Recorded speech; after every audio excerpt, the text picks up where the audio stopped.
14, cleared for visual overhead approach, runway 24, contact the tower at 60 and me at 3000.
Alpha Bravo from 207. 13 miles. Fox 1, Fox 1. Oh, Jesus.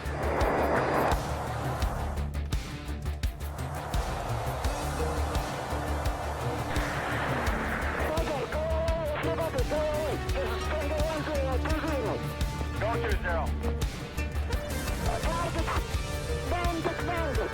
sweet.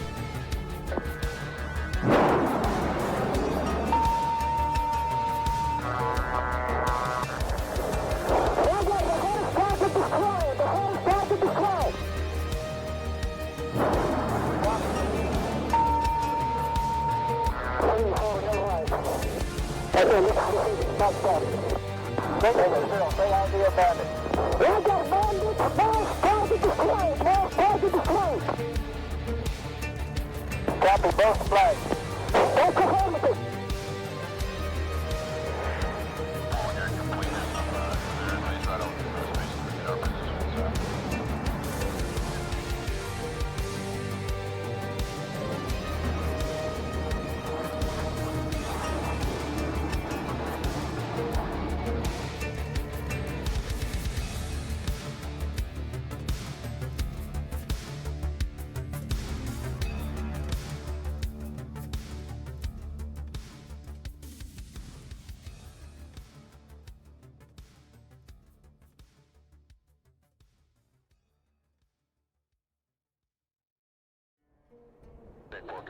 Affirmative, Top Gun 556, fly heading 040, maintain 16,000, report field in sight.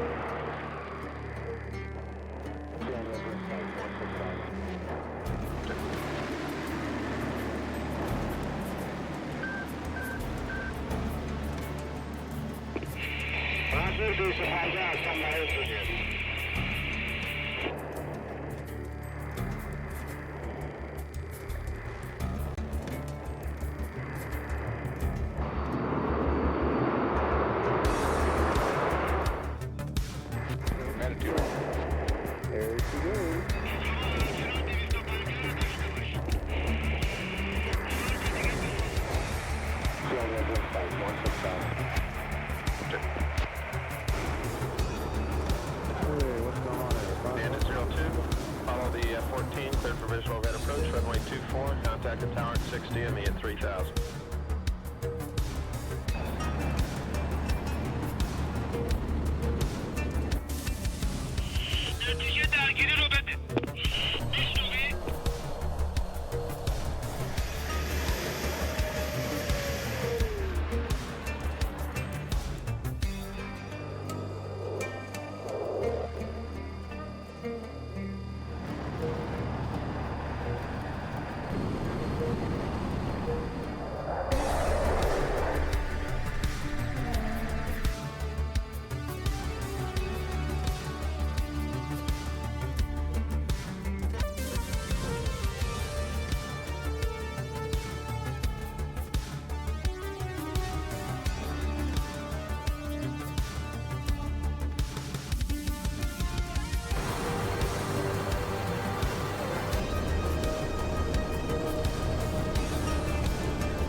Alpha Bravo from 207. 13 miles.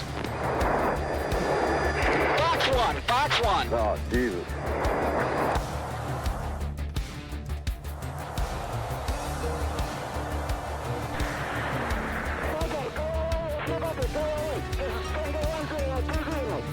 Go 20. Okay, please.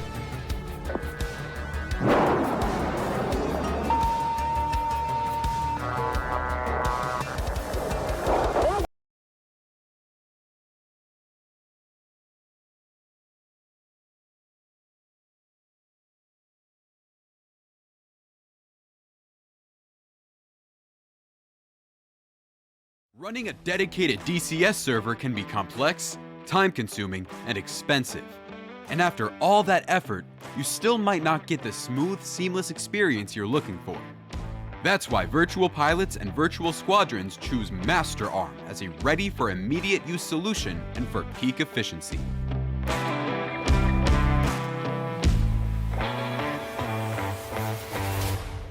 With low latency, high stability, and uncompromising performance, MasterArm ensures that every maneuver, every decision, and every shot counts. Stay mission ready. Fly with confidence. MasterArm has your six. Get your server at www.masterarm.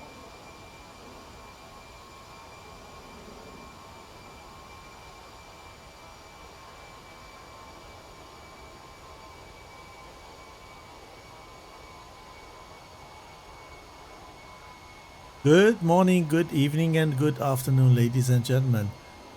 Welcome to the opening SATAC 2026.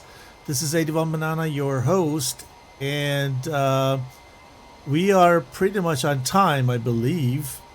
What we need to do before I get into the match itself, we need to find out what mission these guys are flying today, and they have aligned on Caucasus, but we have 6 Caucasus maps. So let me bring up my browser and then see which one of those gonna be, and we need to roll the dice between 1 and 6. Click it, and we have the mission number 2, and there is also no agreement on usage of ECM. So what I need to do is I need to see if we have also ECM today or not. So heads is 104th, and tails is the 0. So let's flip the coin, and it's going to be tails. So we have ECM today, and I need to restart the server. Just a moment. Send you nowhere.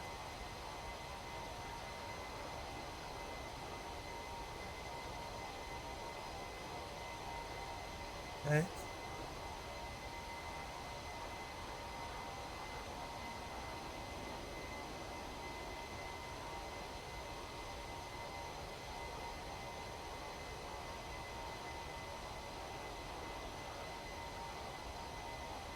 So, and then the teams are aware of that. What I need to do is to just choose the mission. So, mission load. We have a great bot here. So that's gonna be Sochi Mozdok Weather 2.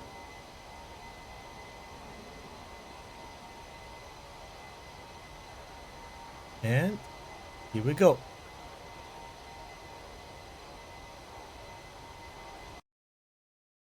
I gotta get disconnected and reconnect. Perfect. It is there. So let's go to the Game Master. And let's also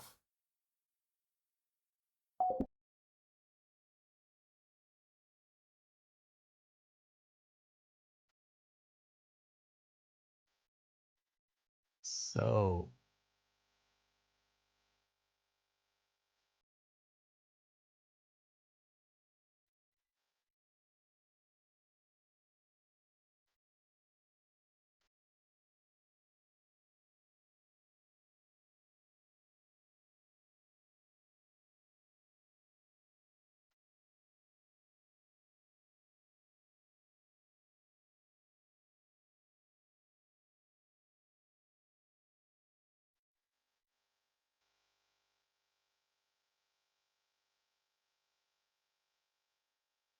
sorry, I'm just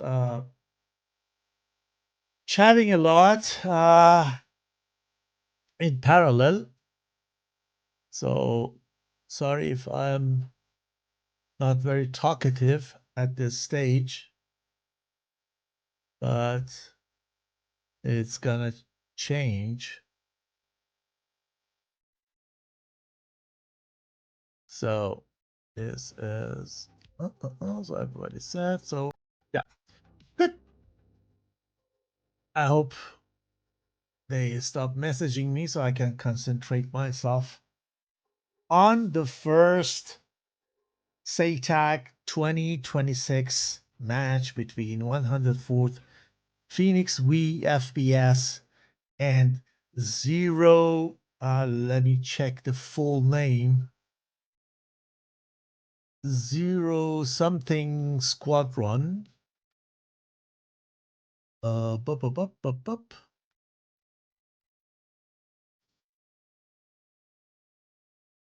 Where do I find Zero Strike Squadron from Japan and 140th International? 104th, you probably know. The legacy of DCS and Zero, I've heard that's a new team. So let's see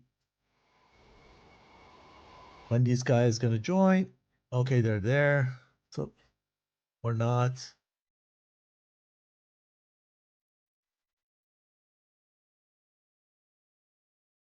Okay, they're here.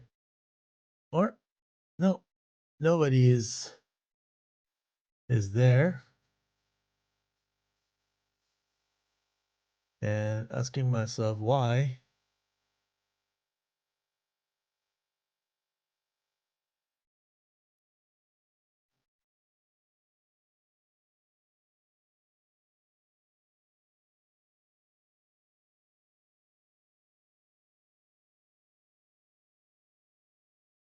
Well, let me check if I'm not on the wrong server. No, I'm not. This is the right one. So they should be there. Maybe they delay.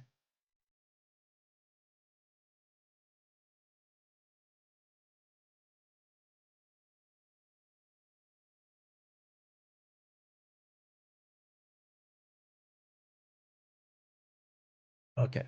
Apparently, this is first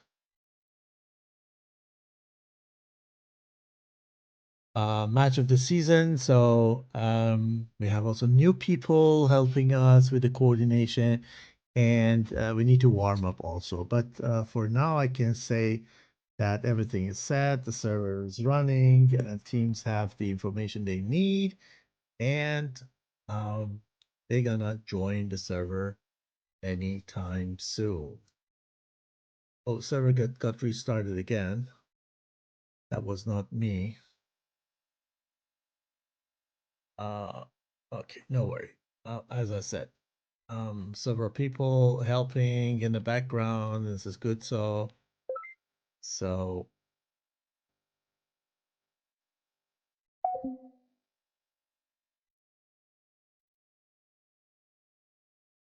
Hope that restart was needed so that we can start right away.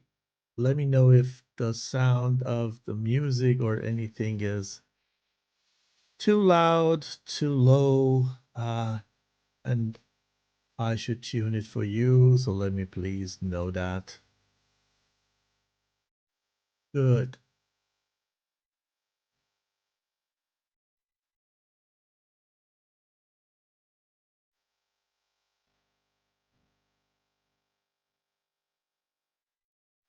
It could be that we have also a co-commentator today, Spade. Could join me from 51st. I would love that if it is the case. So if this happens, I will let you guys and bring him into the virtual studio. So up.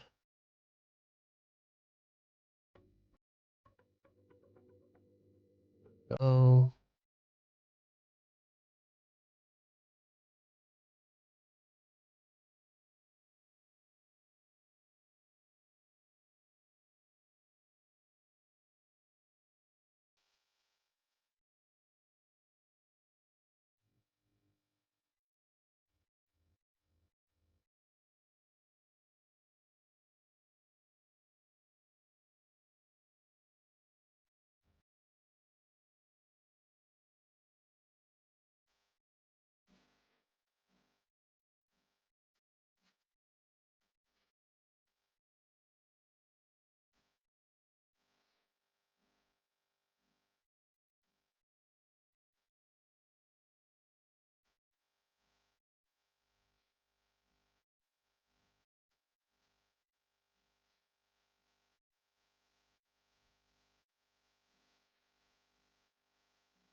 And thanks me a little bit to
so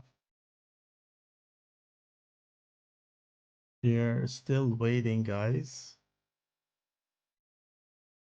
Okay, yeah, okay. Now we have a little bit movement here. So let's see who's who in the zoo. We have Bogas, Wiley, Stooge, Nuts, Spade, and Pyromaniac from the red side on the fourth. We have 1, 2, 3, 4 F-16s, one F-18, and one F-15C. Interesting. And let's go to the blue side and see who is flying on the 0 side. This is 0.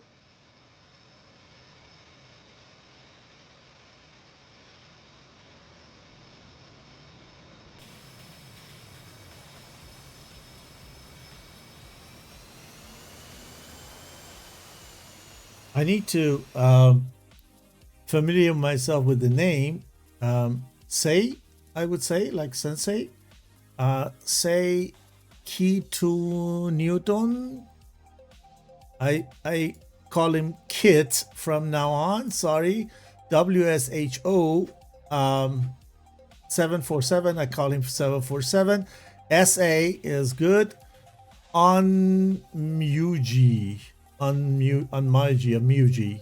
I call him Muji from now on, and FGR. Okay, so we have 1, 2, 3 F-16, 2 F-18, and one is missing. Oh, no. Here, we have 3 F-18, 3 F-16. Okay, that's good.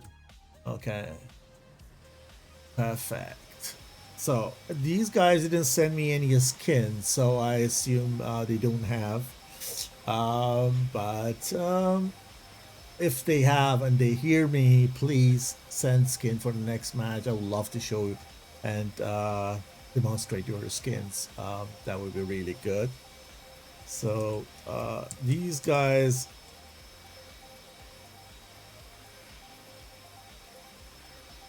let me know once they're ready so I can count down from 10.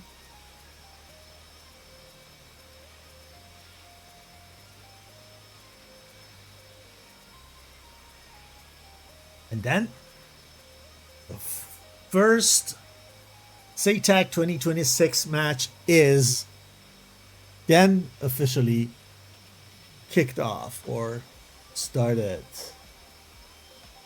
So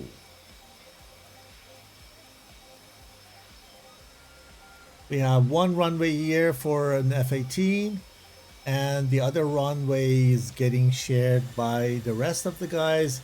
As we know,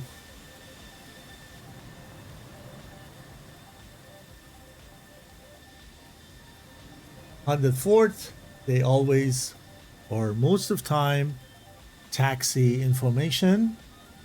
Worth watching. F-18 is going.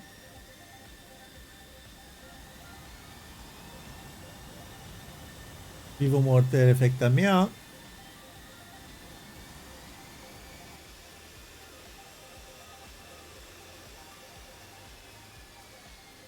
They go very fast.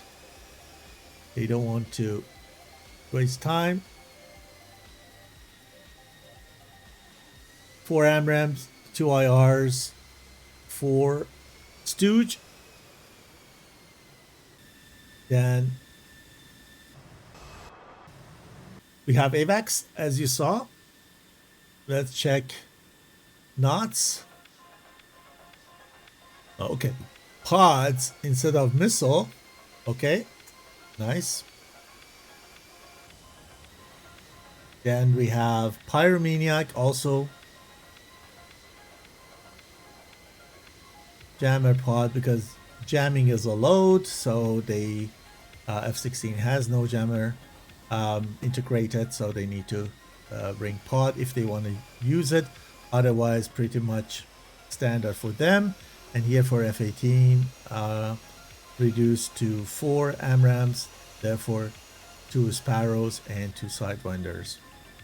For the other side, the reason that we have jam pod or jammer on is that Zero wanted to have it. That's why we decided to do a coin flip. But as you see, they wanted to have it, but they don't brought pod with F-16. It's very interesting. They wanted to have it, but they don't. Yeah, they haven't brought any pod with the Falcon. So very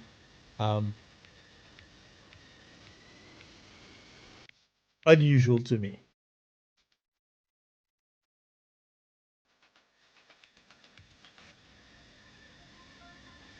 Okie doke.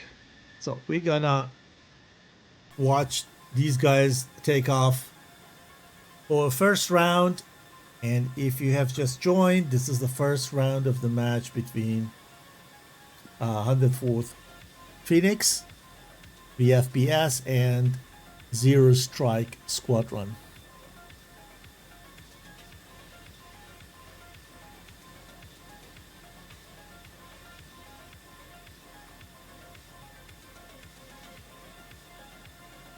So we're waiting.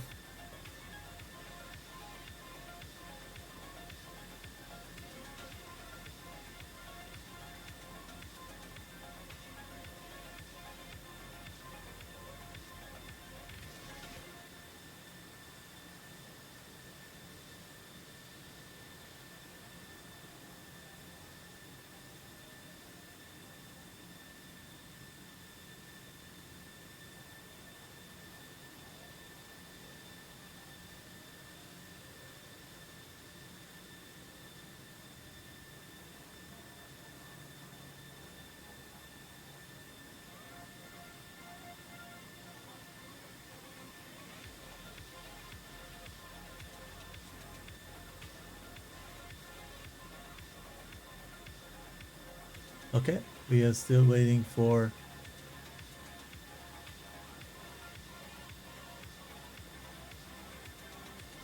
the red to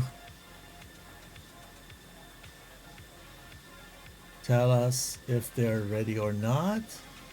Hi, California, welcome to the show. We haven't started yet, so we're waiting for 104th.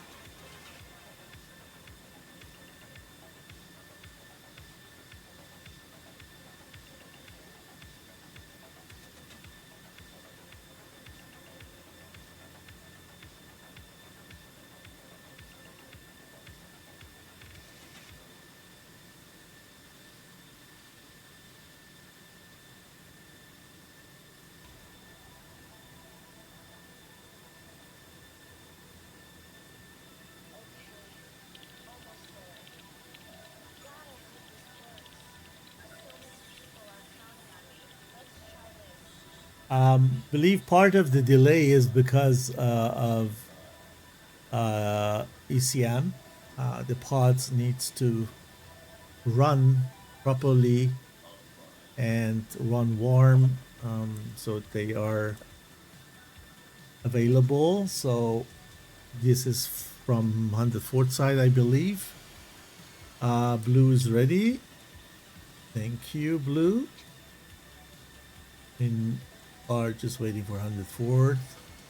And while we're doing that, let's do and start a prediction and ask you guys who is going to win the first round. Is it gonna be 104th or is it zero? We'll run it for the next 15 minutes. We can start the prediction now, so you can go and predict and win some bits if you like, and makes it also a little bit more interesting. Thank you. Both ready? 10, 9, 8, 7, 6, 5, 4, 3, 2, 1, go, go, go. And the match is kicked off. You're watching SATAC 2026 opening match between 104th Phoenix and the newcomer, the Japanese newcomer, Zero Strike. Let's see.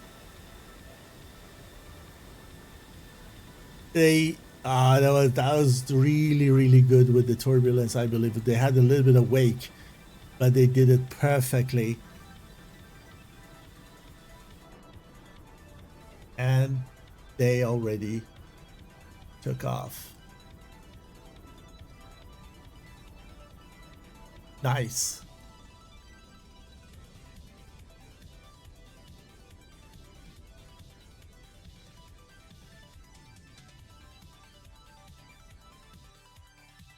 You have a still. The three F-18s are in the air. The F-16s are waiting. Let's see the other side, how they do.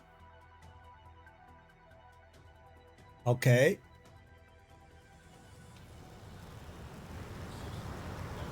This is Spade. Last man taken off from 104th side.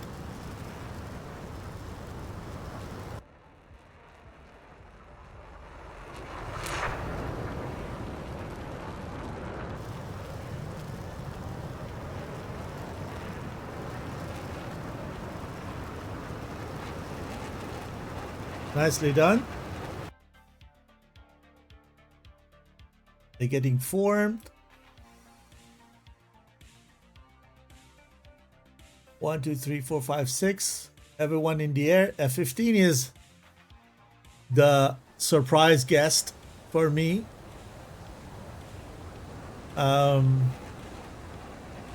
Why not Strike Eagle?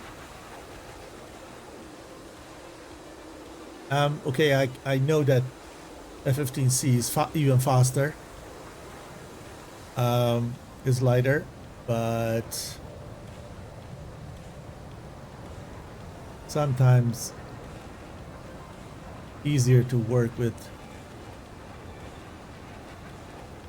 a full fidelity cockpit, but simpler to fly the Flammenclef. Good. So this is the group stage. We are in the group G, and if you are curious to see or to know who is in the group G, we have 104th. Oh, okay. The groups consist of 3 teams. 104th, Zero Strike Squadron, and Jade Long are in the group G. And this is the first match, so we have no scores. So we don't know who is gonna be leading this group because we have no experience this year. We know all the teams have a good chance. 104th is known, Jade Long is known, Zero is not. Old one, we don't know it, but they can show us what they can do today and surprise us.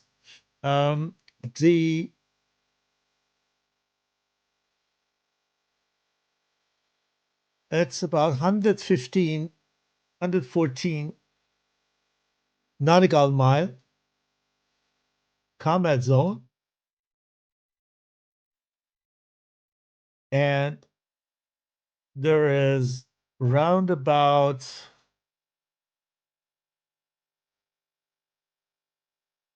36 nautical miles into the combat zone. So we have I don't want to sum up, about 92 nautical miles to the center of the combat zone, to the bullseye. And the blue is the first one who's getting into. F-18s are burning all the way. Pretty much gas. Nevertheless, they are the first ones who are in the combat zone. And this way, blue takes control of the combat zone. The red needs to be there within 5 minutes.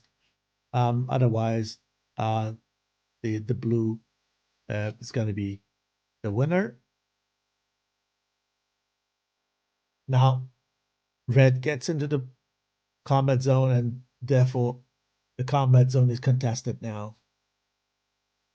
Yeah, I was saying AVAX is there, and we have the group stage, and therefore we have the AVAX.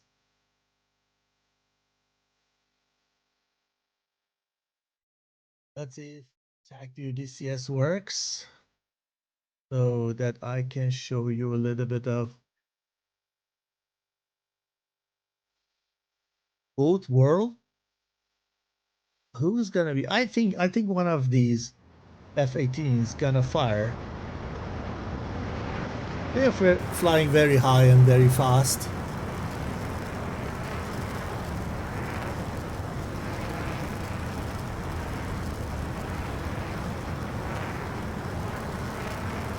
This is my assumption.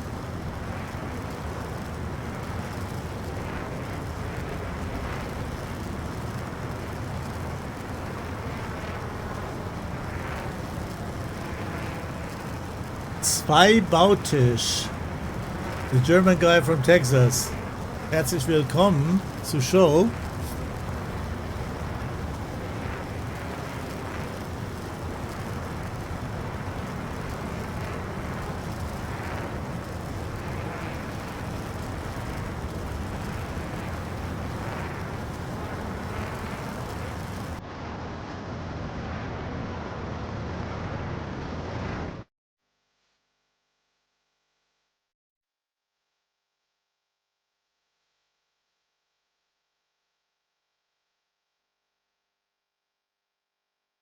Let's see who fires first.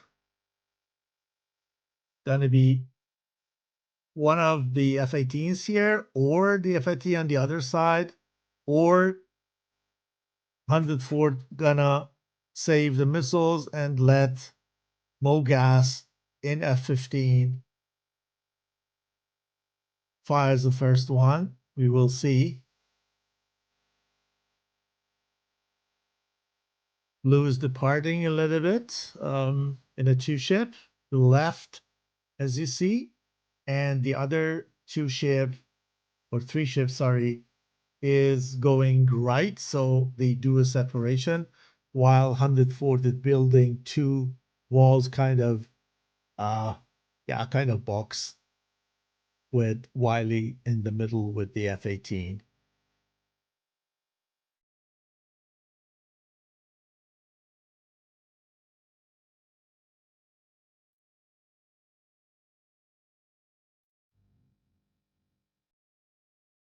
So prediction is on. Some people have already participated. It's going to be on for a couple of minutes, so do so. Go there and do so. Konkitty, thank you for following, mate. Appreciate that. Dozer, thank you too. Appreciate it. So, missile is off the rail. And the question is, for whom is it?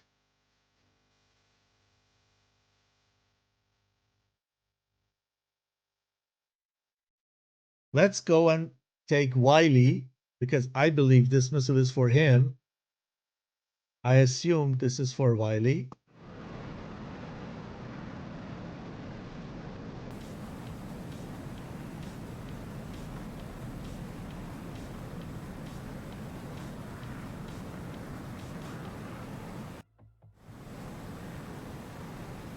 Let's stay with the missile here.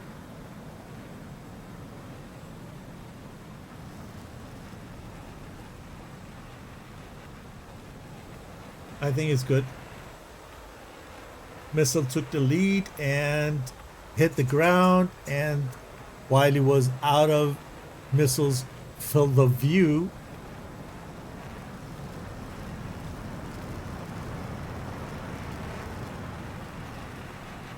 Look how aggressive these F-8.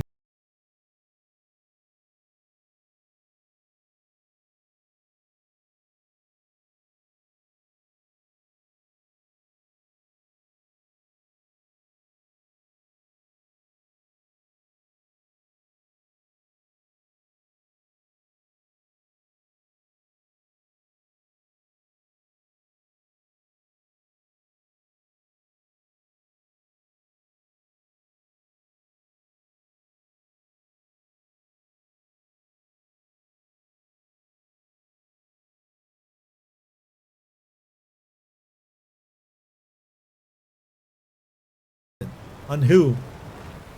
Who's firing at? Where is Pyromaniac? Oh, here, up there, look at that. And diving, and he's getting one missile. I believe that's going to be a trade. No. Say is good.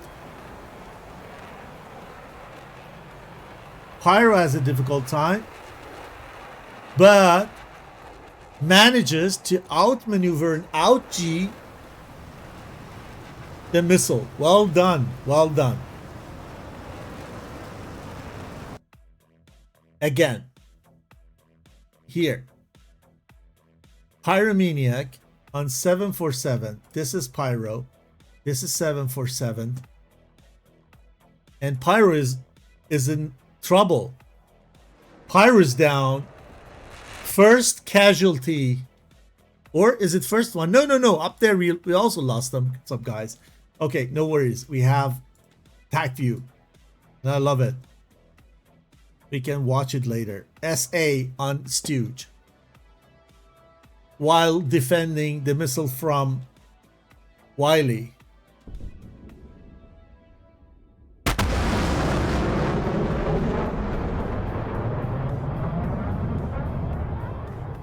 He's good. 4 versus 3. Oh my goodness. Kit firing. On knots.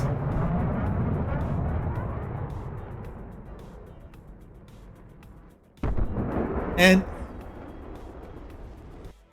kill him. 3 versus 2.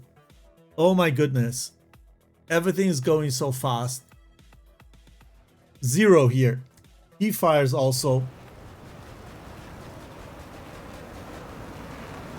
On Stooge. And hit him.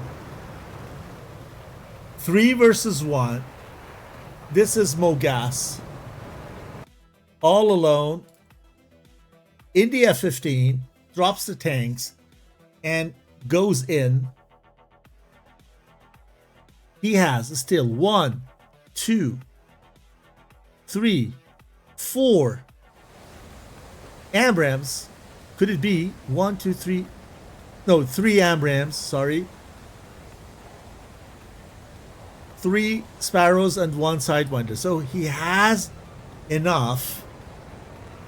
I don't know what the other guys have. 2 IR.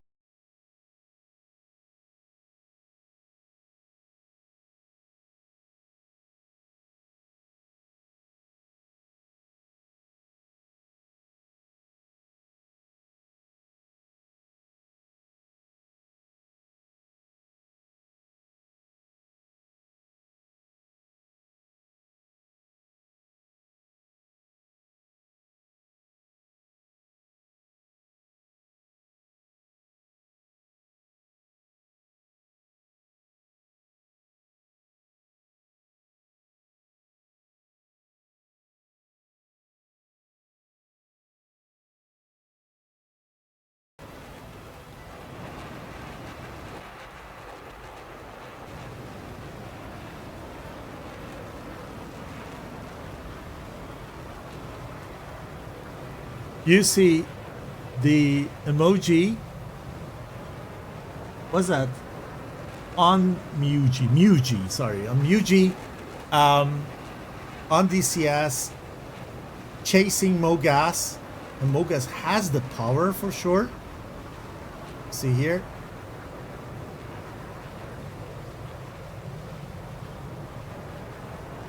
These guys chasing him.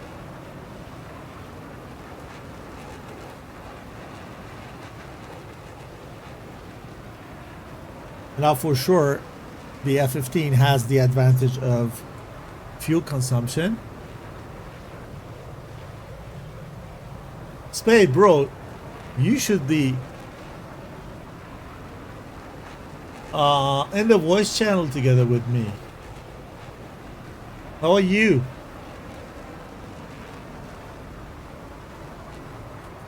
Oh yeah. G66, I can remember for sure.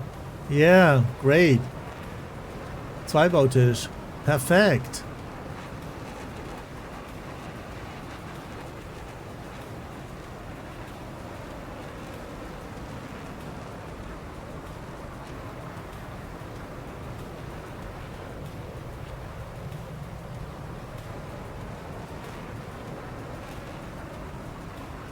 Oh god, I wouldn't follow them. Follow F-15 with 3 guys. I would send at least 1 for landing and follow the F-16 with 1 F-18 and 1 F-16, to be honest. F-18 because of the endurance, F-16 because of the speed, and then they shouldn't go after him. They need to separate so that he cannot turn once he is at the end of the bubble. And one could go and land, I mean, to go to the right corner of the combat zone to be as close as possible to the end, to the exit, so that he could fly the shortest way after the enemy is down and land and secure the win.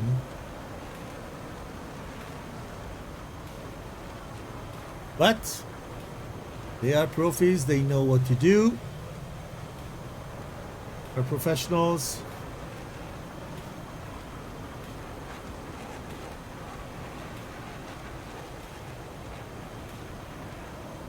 Mogas is 1.24 Mach fast and dived and is low on the deck. Now they're separating a little bit. SA is going right, 747 is going left, Unmuji is staying in the middle, making sure that they cut his way. So Mogas is very low now and very slow. I don't know if he has a fuel issue or something.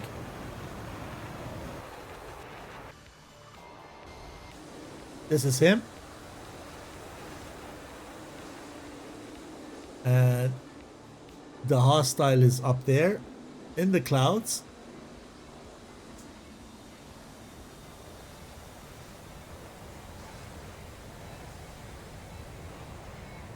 Look how many missiles he has. He has no time to take advantage of them. Now an exchange, an AIM 120 versus AIM 9, and AIM 9 was the winner.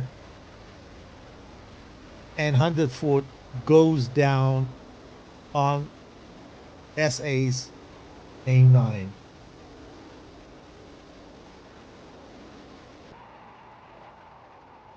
Wow. I didn't expect that.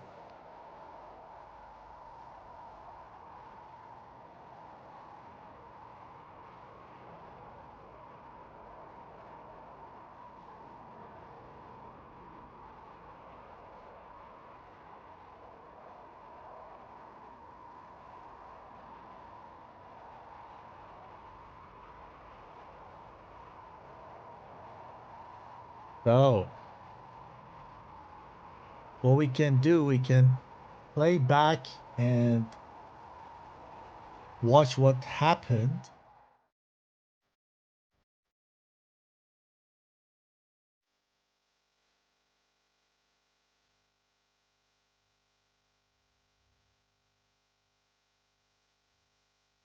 But before that, let me take a look at the prediction. The prediction is over. We don't know if Zero is gonna win, but we wait till that happened, and then we're gonna solve the prediction. Okay, so let me go back to the very beginning.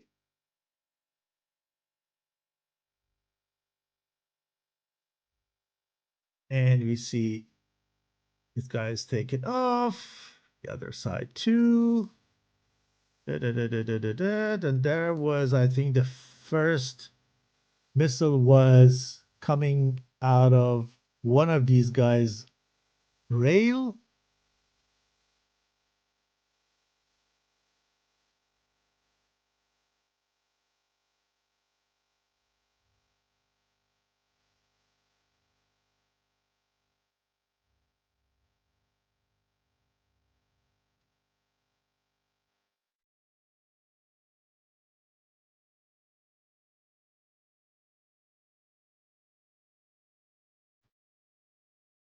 Winchester Delta 1, thanks for following, mate. Appreciate that. With that, the follow goal is reached. Thank you. So, here we go. No, I was wrong. That was the say. Sensei, fire the first one. It went up to 4.08 Mach and 52,000 feet. It came down on Wiley. We saw that. Wiley did kind of pull it into the ground, and then it was out of missile's point of view or radar cone. And we had these high guys here and this quite low guys here in the south. The missile exchange we saw, 747 on Knots and Wiley. No casualties so far. But what we missed is we missed in the beginning some stuff up here we want to cover. And okay, we go up. We have these three guys here. They just made sure that Spade is not interfering before they go on Stooge. Better shot from blue side. Closer, higher, faster, but nevertheless Stooge is 1.1 Mach fast and did a great job. Here, Wiley is a little bit difficult because this missile is 2.7 Mach of speed, while he's quite 1 Mach in the F-18, which is not getting speed, accelerating very fast. And look at that, what knots had notched here. It's a kind of vertical notch.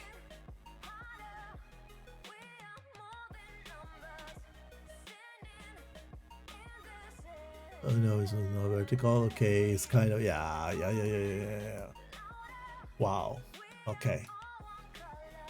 So, whom we lost here? We lost. Oh, look at that. Spade got that from 27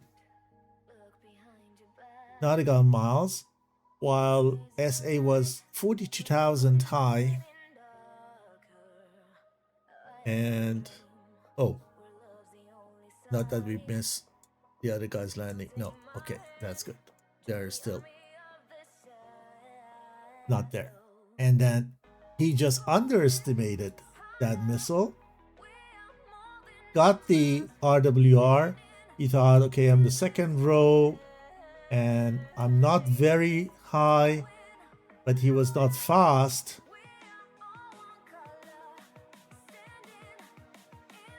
He is pulling some G's left and right, but the displacement is not enough.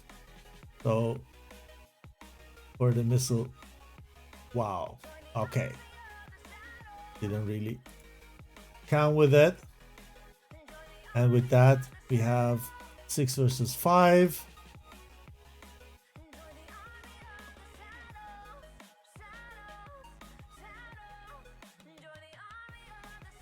Everyone is on everyone. Mogas here, I think, got hit. No. It was not here. It was at the end. Sorry, Mogas was the one who was doing it till the end. I was thinking of Stooge at some point. Say Mogas. So 0 on Stooge. Double tap. 1 is for FGR. Which, wow. Both were for HVR. Well done, Stooge. Well done.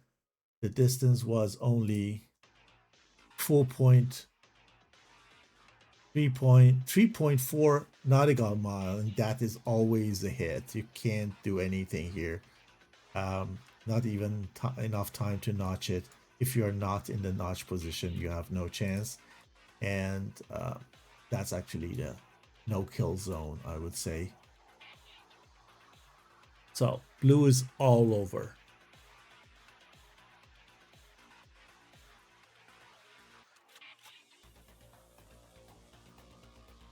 Sam Wiley, while got him here. He went into the ground while trying to pull the SATAC missile into the ground, and SA was also on him. Now we have Mogas, Nuts, and Stooge. Here, Nuts lofted.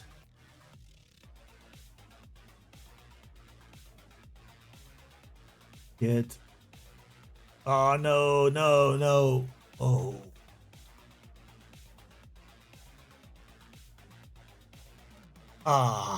Both could do a bit better. Unfortunate, that was a trade. And then we have 3 versus 2. Here there is still a chance to win. With regard to the number of missiles that Mogas still had.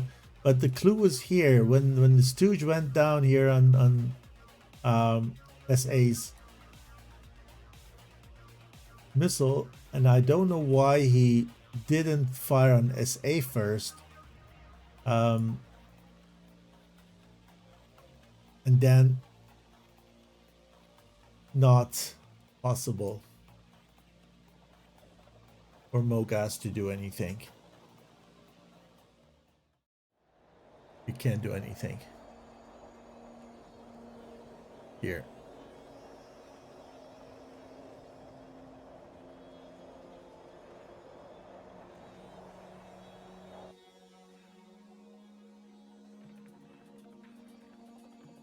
So these 3 guys are going to their base. They have still, first guy has still 45 nautical mile.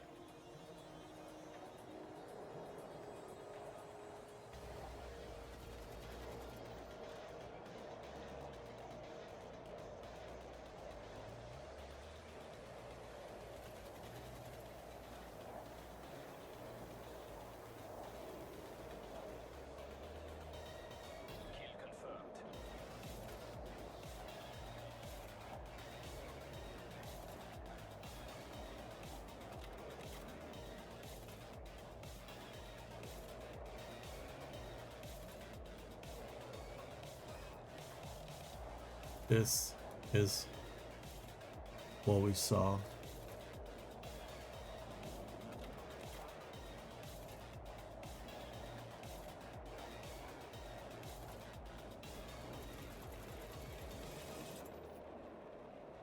Already.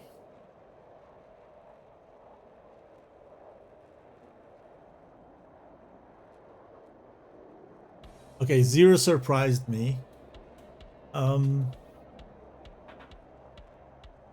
I'm not sure if the say is not Sieber that I know from 343.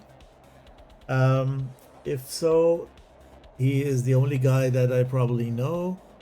For me, the rest are new, and this is actually also the difficulty when you face a new team, just because you can get surprised. You have no idea how they fly, what they fly.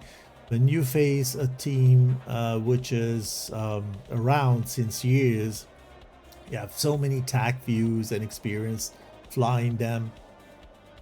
Somehow you know how they fly, the tactics, strategy, skills, and so on and so forth, and the planes that they fly.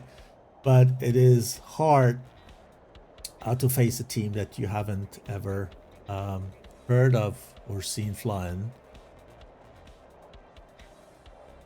pretty much excited to see how 104th is countering that in the second round.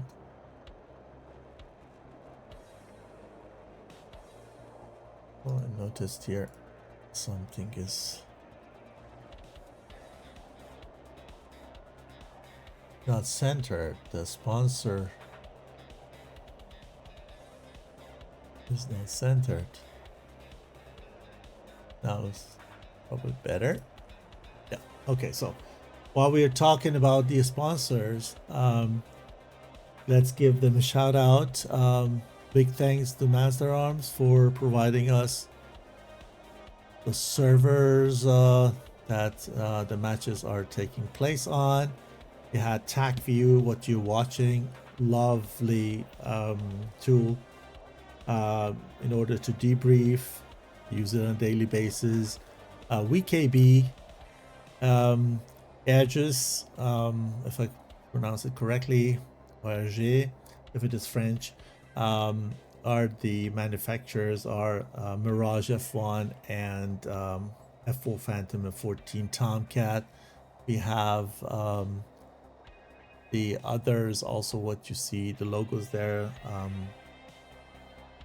all contribute to SATAC in different forms, so we're very thankful having them on board. Okay, F16 is going down, not going down that way, just descending.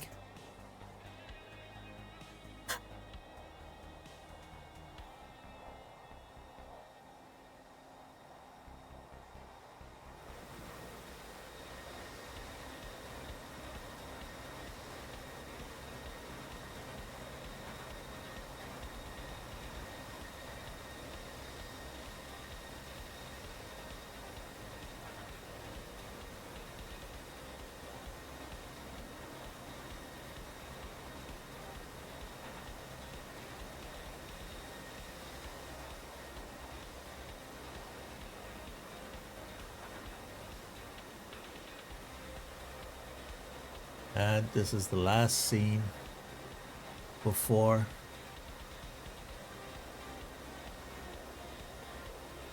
everything is ended.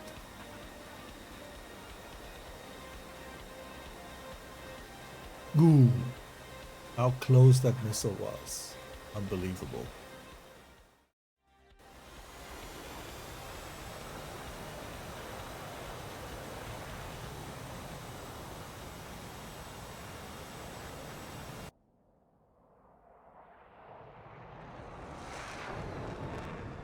Yuji is probably the first one.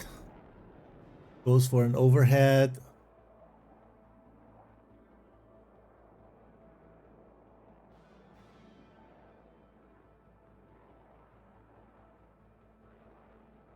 Gears down.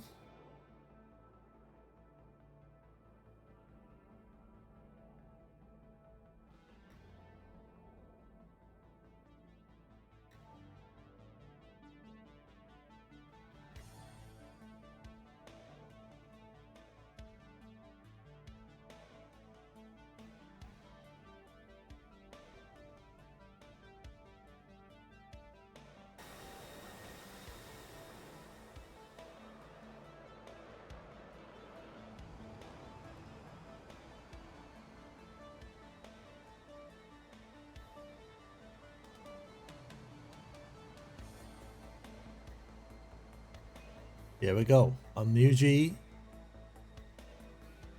at the final. Oh, the descent rate is too much. Okay, they got the curve. Oh, it's pretty much, wow.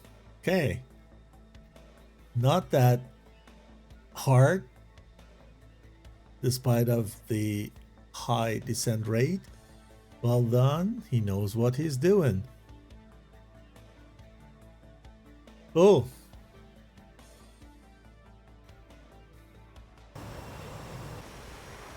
F-18 is gonna probably be the second one. 747 goes also for the overhead brake.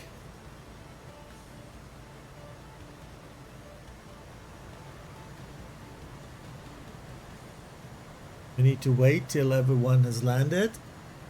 But because we have one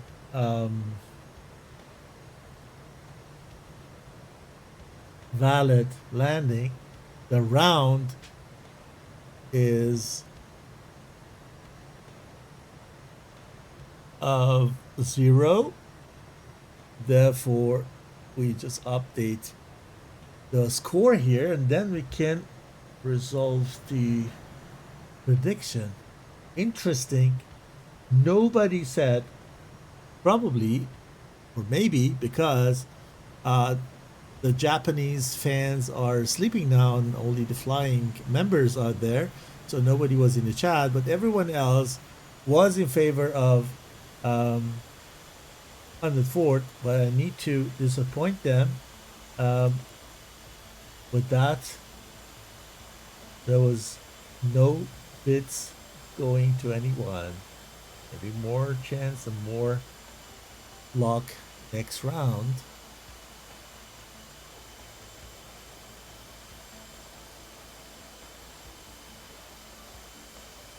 With the right prediction. Okay, F-18 is there. Also coming in.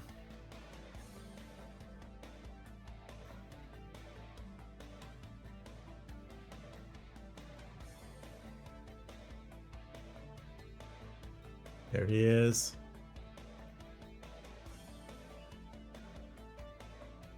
Pretty much low.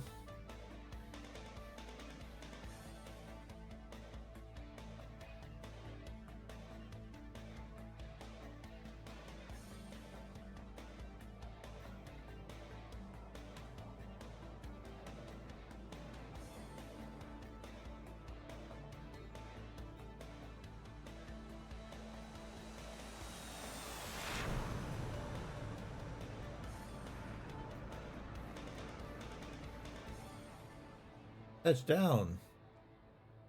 Anti-skid. Yeah, it's on. Well done.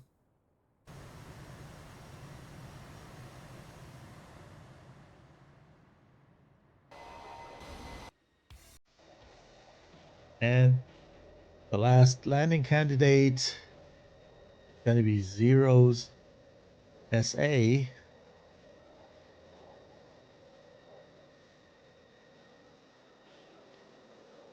Round. Beautiful.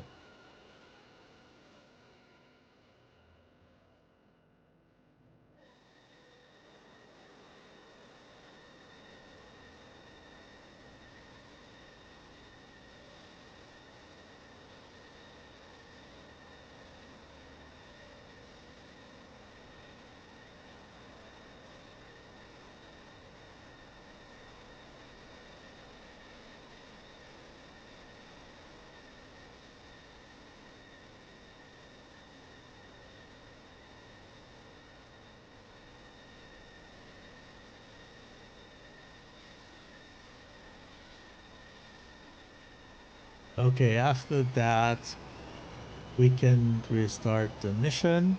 The team's gonna change side. Blue goes red, red goes blue, and then we can start again. I probably need 1 or 2 minutes for all that, so gonna send you to a intermission, and it won't take so long. And then we're gonna be here again in 2-3 minutes, and we're gonna watch the second round of the match together. So in case you need to get anything, you have a couple of minutes to do so till these guys are in the air again. Perfect. Okay.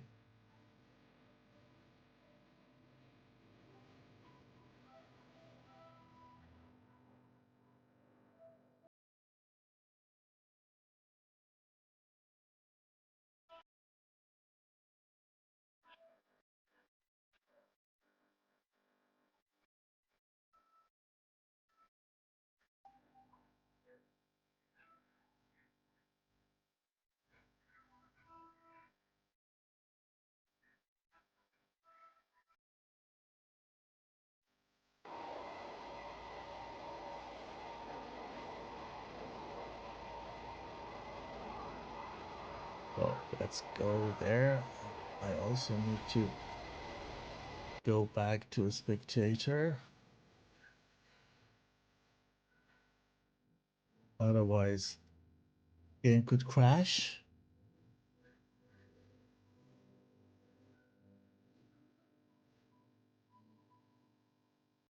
Then restart.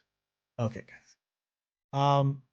Let's have a short break and then see you here in 2-3 minutes. Stay with me. Till then.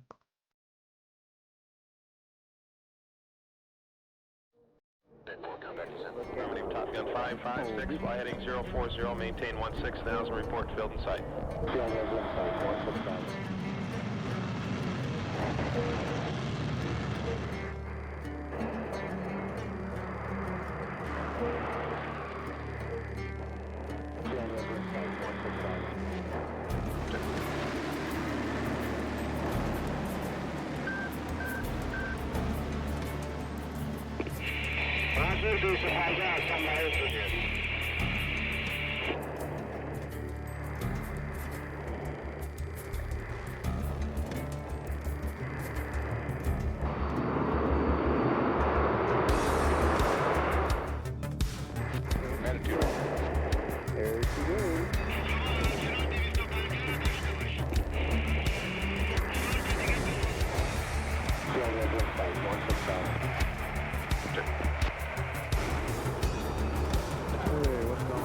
Bandit 02, follow the 14, cleared for visual overhead approach, runway 24, contact the tower at 60 and me at 3,000.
Alpha Bravo from 207.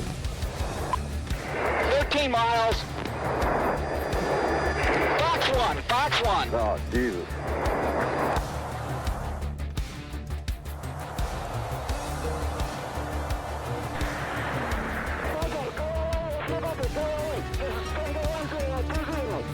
Go 20. Okay, sweet.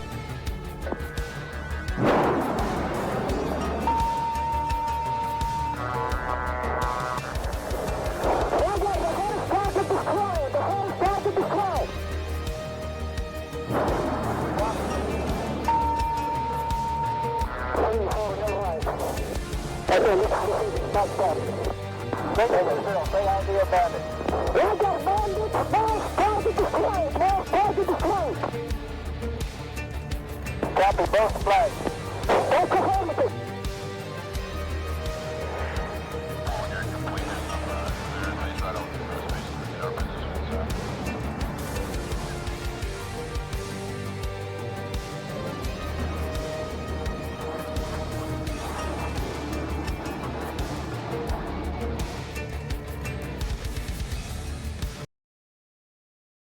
Running a dedicated DCS server can be complex, time-consuming, and expensive. And after all that effort, you still might not get the smooth, seamless experience you're looking for. That's why virtual pilots and virtual squadrons choose MasterArm as a ready for immediate use solution and for peak efficiency.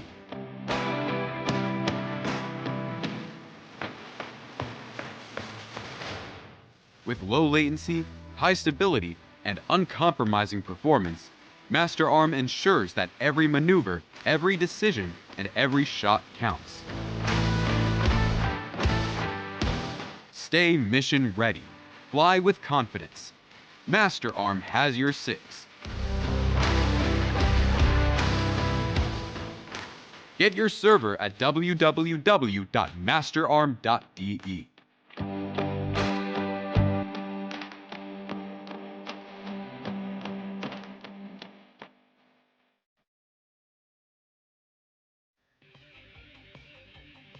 Okay, welcome back, guys, to the second round of the opening match of SATAC 2026. This is 81 Banana, your host today, and I'm pretty much honored to be able to watch this match together with you tonight, or today, depending on where you are. So, 104th moved to east of Georgia, taxing. F-18 first, as always. Love the way these guys taxi. Very disciplined.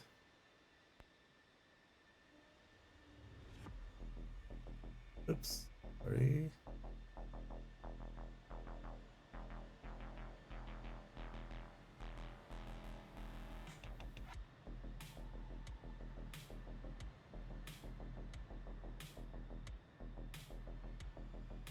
On the other side, the guys are also taxiing.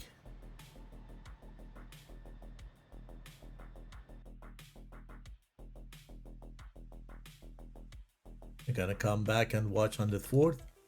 Taking off this time.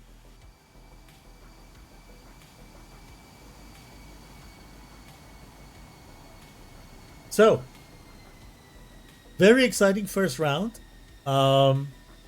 I can't say that I was surprised because I had no clue how good Zero is. This way I can't say that I'm surprised. But I am a bit biased, definitely, and by the quality and performance that I know from 104. The second round's not going to be easy for both sides, I would say. 104 wants to come back to make sure that they see a third round. You can't use ECM in all rounds.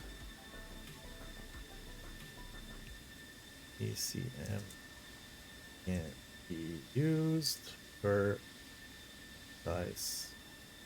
Coin flip.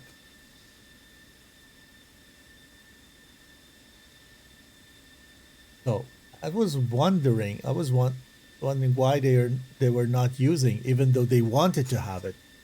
Probably I communicate that in a chat, but they didn't.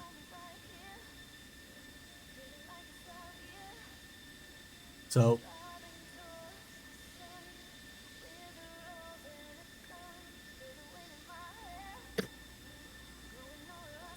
104 who didn't want ECM brought the pot. The Zero guys who wanted that, they didn't bring it in the first round.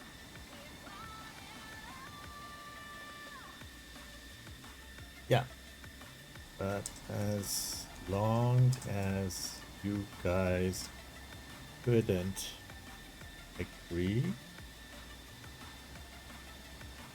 I did a coin flip live. It's true. the result in the chat here. Huge error. Oh. Okay. When both parties disagree. Yeah, exactly. So when both parties cannot agree on if they want or they don't want ECM, then there will be a coin flip. That's why. Okay, good. It's bad if the communication was not good enough. I wrote them in the chat to read. Maybe they just missed it. They probably had also the opportunity to watch the coin flip live in the stream, but the team is new and they need to get used to how we do that, and for the next match they for sure do better, definitely. But I apologize if it was because of me. So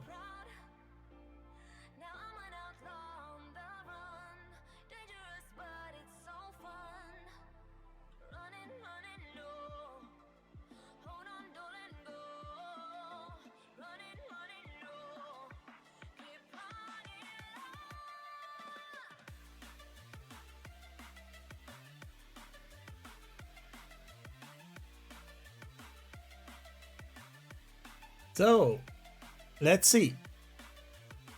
Once teams declare ready and Zero is still taxiing with the last guy while 104 is already on the runway, we can kick the second round off. Oh, what I need to also correct here, we are not in the round 1, we are now in the round 2 of best of 3, and the first one went to 0 strike.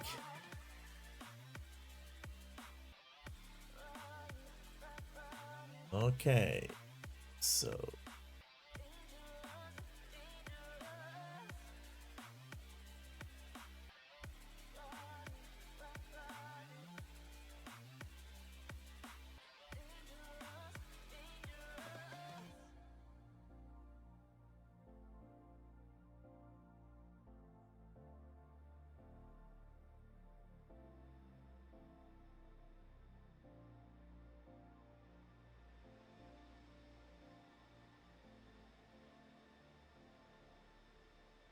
I believe that 0 is rearming because of the ECM pods.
There was a little bit of discussion about the ECM.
Okay.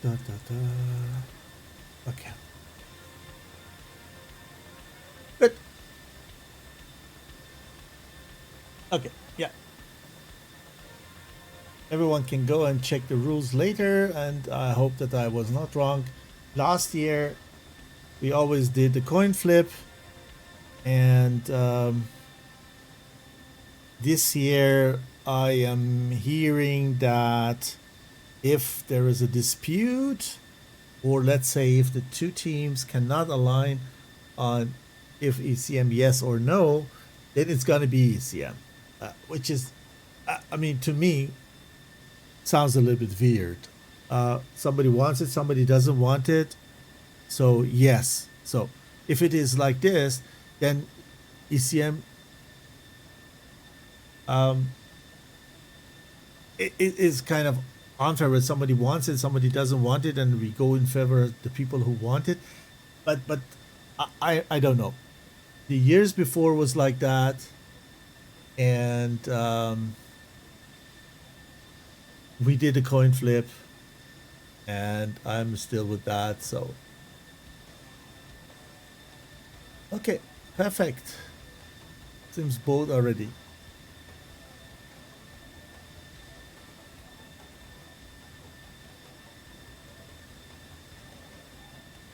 Okay, seems both are ready.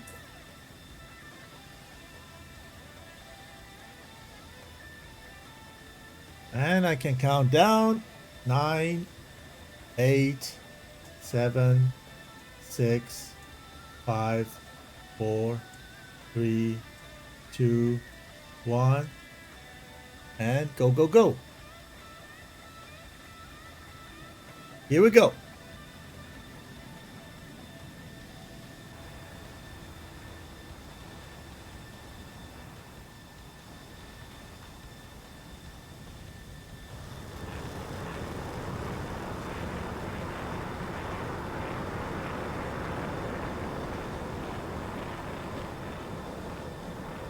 F-18 is up.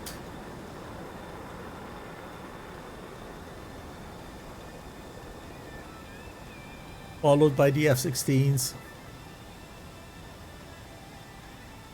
And they separate from the beginning.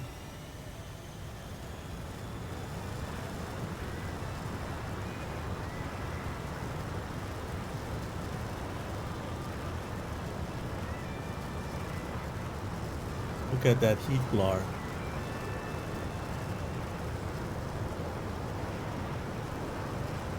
Woo!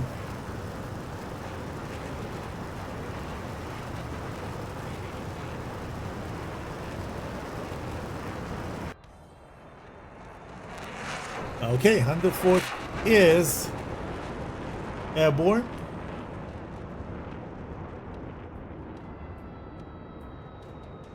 Only Spade is having a delay in takeoff. And this is intentional, not that he has delayed without a purpose. And they are all up there.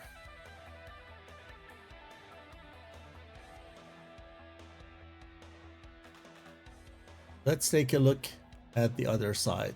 If everyone is safe and airborne. 2, 3, and rest are coming.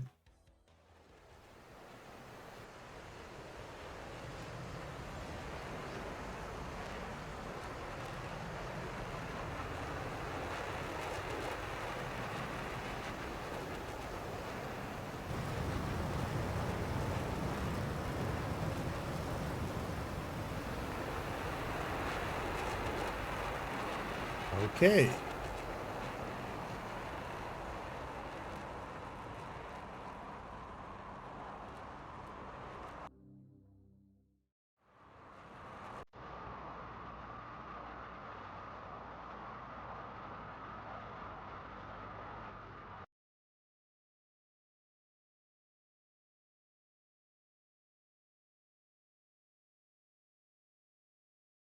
Can't recognize a formation here. It's kind of everyone is on the front guy's trail, where 104 again gonna build a wall. 6 versus 6. Mogas is this time in F16, so they decided not to bring the F15 anymore.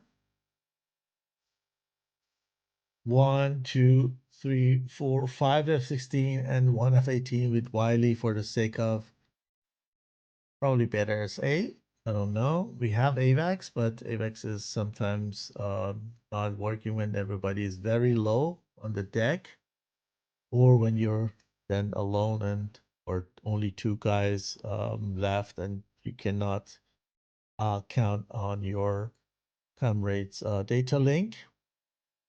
Knots, Pyromaniac, Spade, Stooge, Mogas, and Wiley. No change in pilot.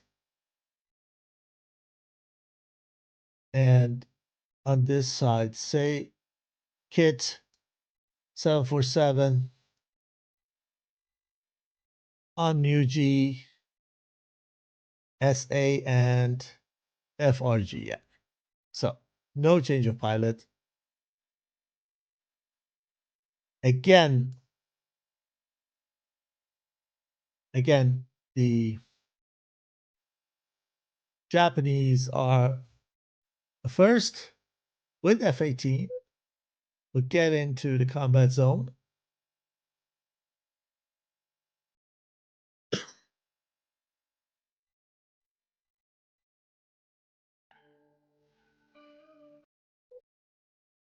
And now blue is also in the zone.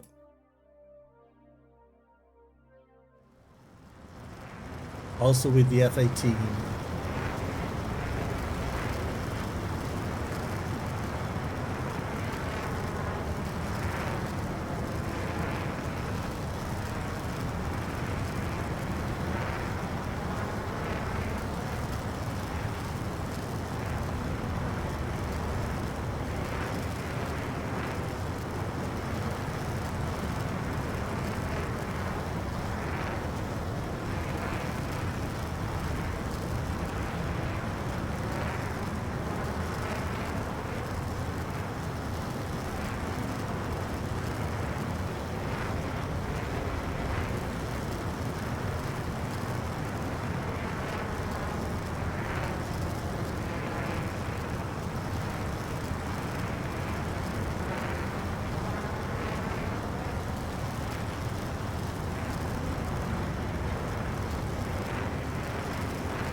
Chatting, and I'm multitasking. I can't chat and talk. My problem. Not the best skill for a hobby streamer. Look at this formation here. Beautiful it is. 39,000, and I could think that Stooge gonna fire a first missile. You will see. The good thing with attack view is that we have both views.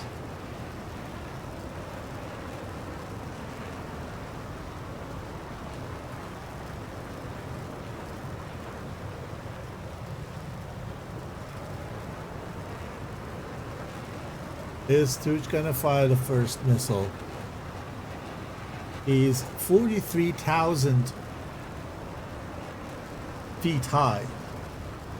Only Wiley is higher. Nope. A first missile is coming from red side. Here, C was the one with a very, very long shot.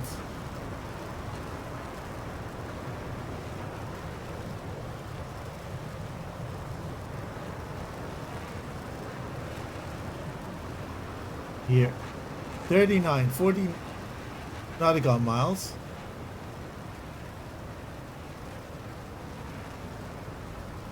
And then Wiley also responses to that. And the question is, for whom is Say's missile?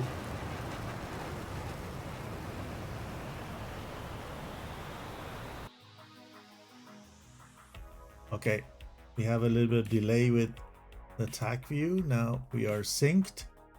So the missile was for Stooge, and Stooge is going into the dive.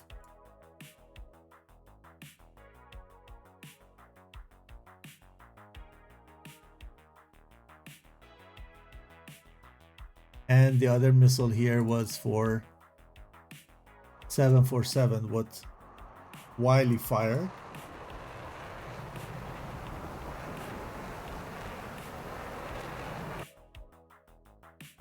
Here, Knots and Kit are very close to each other. Another missile from the red on Mogas, who is very high. Another one for the other side for Knots. You just probably keep him busy so that these guys can ingress. But could it be that it's friendly fire? No, it's high. So high it can't be friendly fire. He flies. Oh, they just wanted to keep Pyromaniac busy. Say also fires on him. And then in the middle we have a double shot by Wiley and someone else, Mogas probably. Was it not a double shot? Sorry. Mogas goes for Amuji and Wiley goes for 747. Not another one for 47. And is this one for friendly? Oh, this is for friendly. This is a friendly fire. Which one reaches first? Okay, the blue missile reaches first, but I'm not sure if this missile let's go and we just then watch attack view. I don't want to get into that now. SA on 4 guys. 5 versus 5. The balance is there. Here we have one missile here, which is probably very, very aggressive. Look at the target. Needs to outrun and out-G it. Ooh, made it. Made it. Crazy Amram. 5 versus 5. SA on Pyromaniac. Here we go.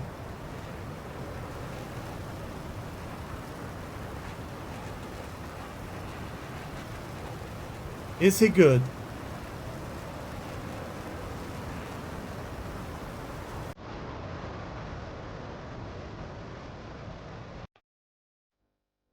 Oh, Pyromaniac is down.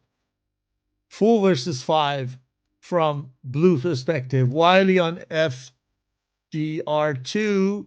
FGR2 responses. Wiley needs to defend this.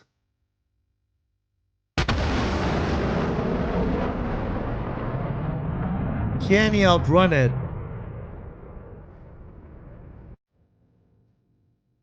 Yeah. It is. And Stooge revenges and shoots one on Muji. Takes him down. 3 versus 3. We also missed something up there. Let's go full DCS.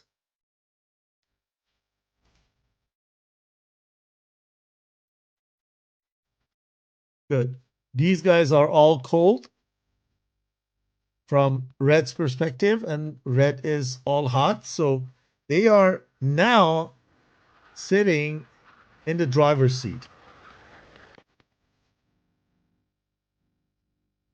Oh, friendly fire. Spade and Stooge. What's Spade doing? Spade.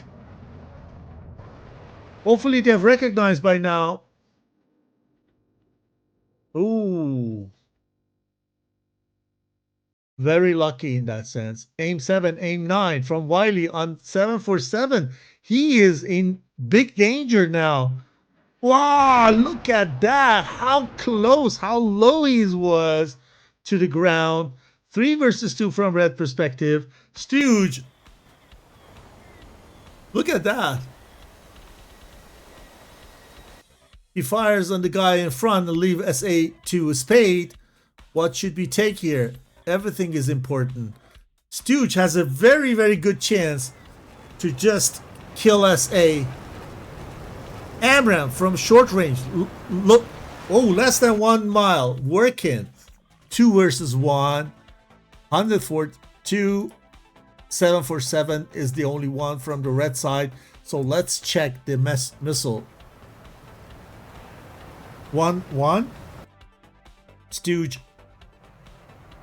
Nothing. And 747. IR. 2 IRs only. Theoretically, Spade is in a better position here with 1 AMRAAM. And he is on the target. He fires a bit late. Wow. He just made to evade that aim 9. But wasted also his 120. We have a furball. Is he firing in the furball or not? He's not. He has still 1 IR. As probably 747 also does. Yeah. Everyone. But Spade has 1 IR and Stooge does it. Okay, they can RTB now. They need to go.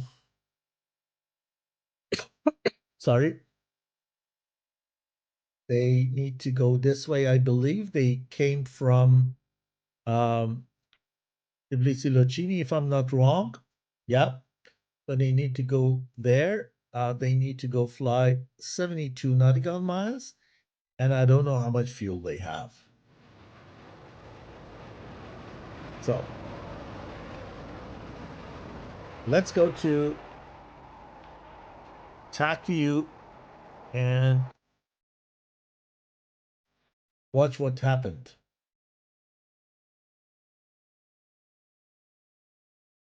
What a round.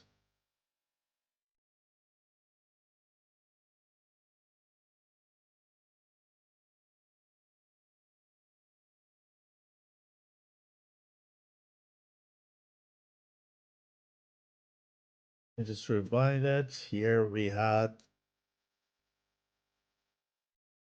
the first exchange.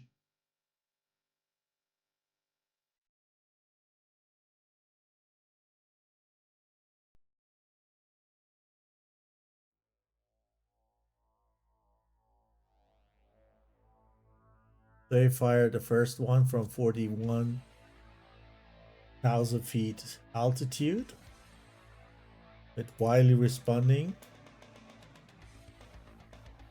from 45 something, 40 nautical mile range fire, both sides. The updated AMRAAM. It still did some stupid things, I saw. But I think this is a long story with AMRAAM. The reason some people don't fly competitive, which I can understand. I know many people that quit DCS because of that. But I would say better something than nothing.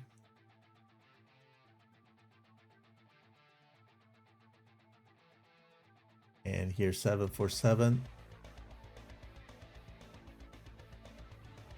Outruns that one with 1.2 Mach in F-18.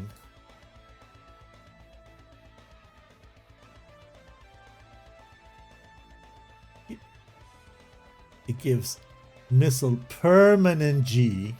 When we go on the missile, you see the missile is pulling G permanently. Sustains G here. Look, 4.5567 G, and this kills its velocity down to 0.8 Mach. Well done. And on the other side, yeah, we had Stooge, who caught off guard in the first, or was that Spade? Spade was that, I think, who caught off guard from a long range. He is good flying a beam, lowering the altitude. Then in the terminal phase, he has 1.3 Mach, no problem. Turns away.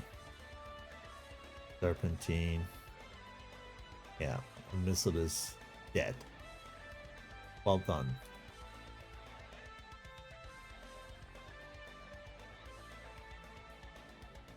Still 6 versus 6. Knots here very low.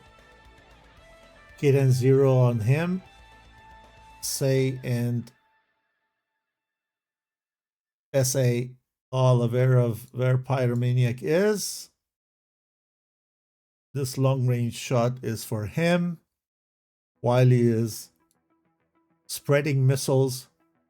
2 targets, Kid and 747.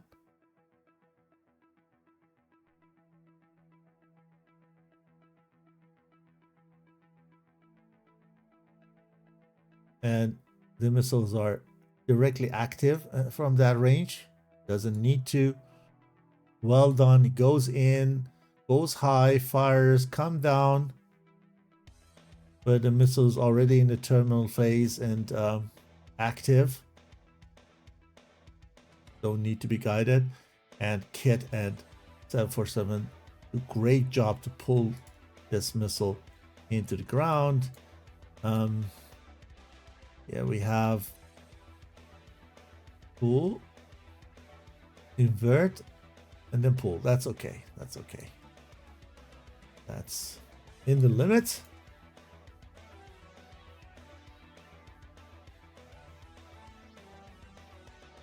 While Knots was concentrated on 747, probably didn't see Kit coming, saw very late.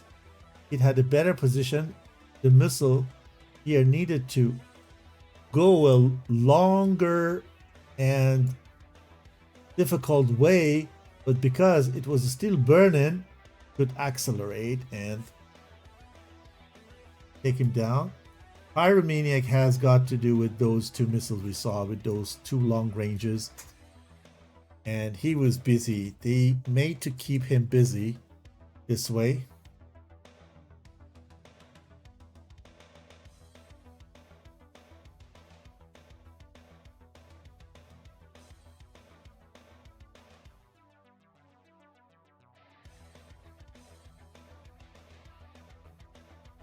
And then we played a bit faster.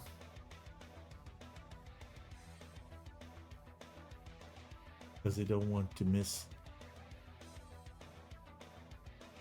the landing. Huge an exchange with Amuji.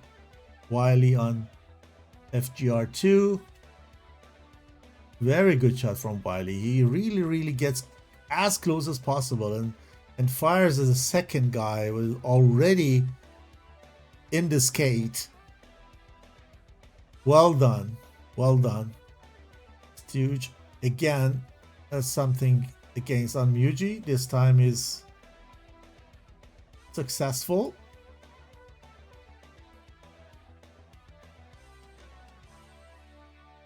And here that was really, really close. Oh. Wow. Wow. Both were lucky. Stooge and Spade both were lucky. Riley loses that fight. Says goes for the flare, then got taken down by Spade, and then the rest we saw. So let's move to DCS and watch the landing.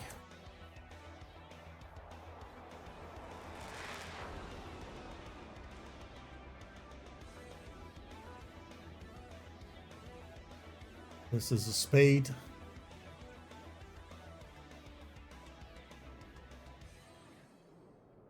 Goes around.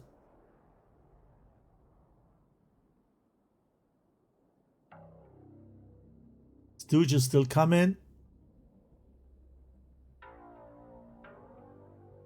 He's probably going for direct landing as or not. No, he's also not going for direct landing. So all good. It shows that these guys have enough fuel. Don't need to hesitate.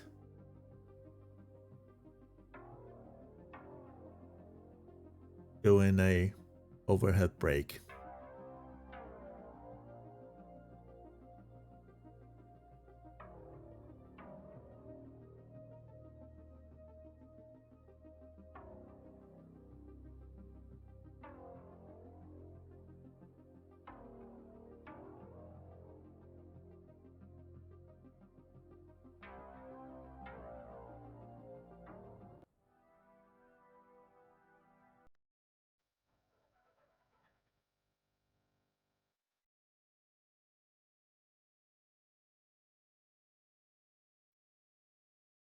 Let's check the prediction.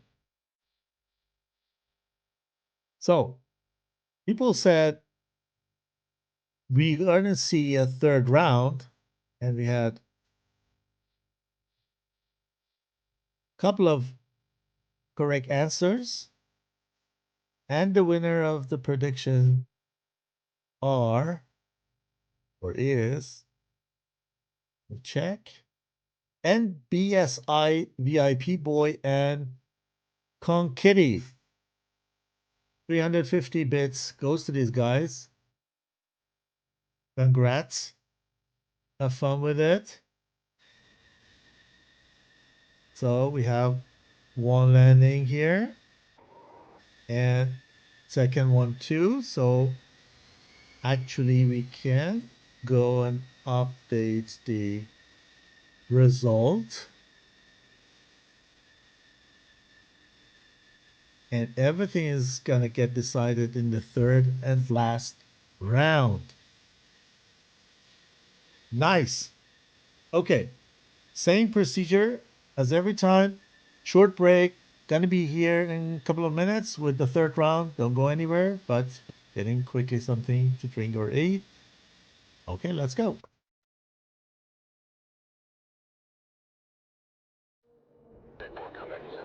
Top Gun 556, fly heading 040, maintain 16,000, report field in sight.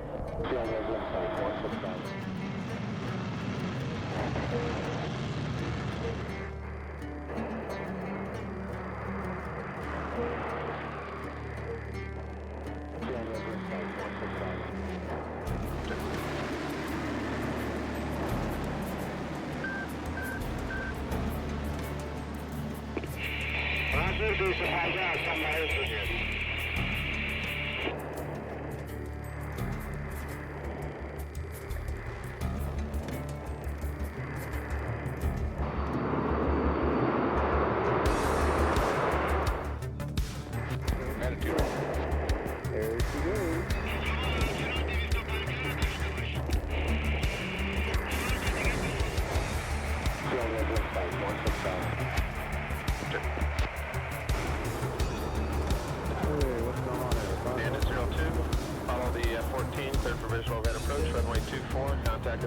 60 and me at 3000.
Alpha Bravo from 207.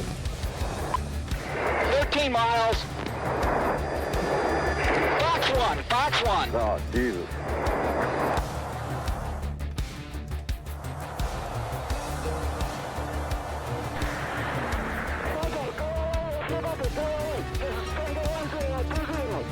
Go 20. Okay, so we...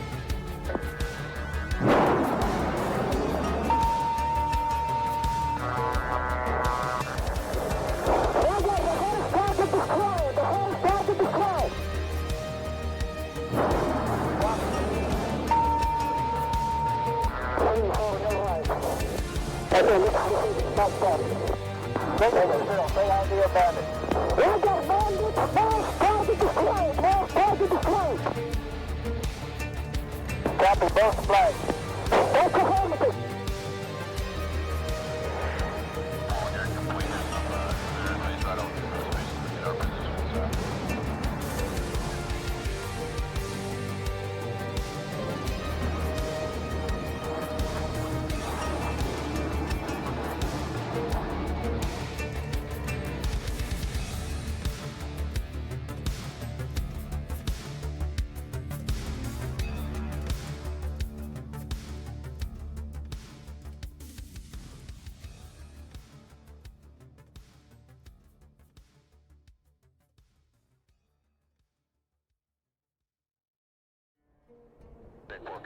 Affirmative, Top Gun 556, fly heading 040, maintain 16,000, report field in sight.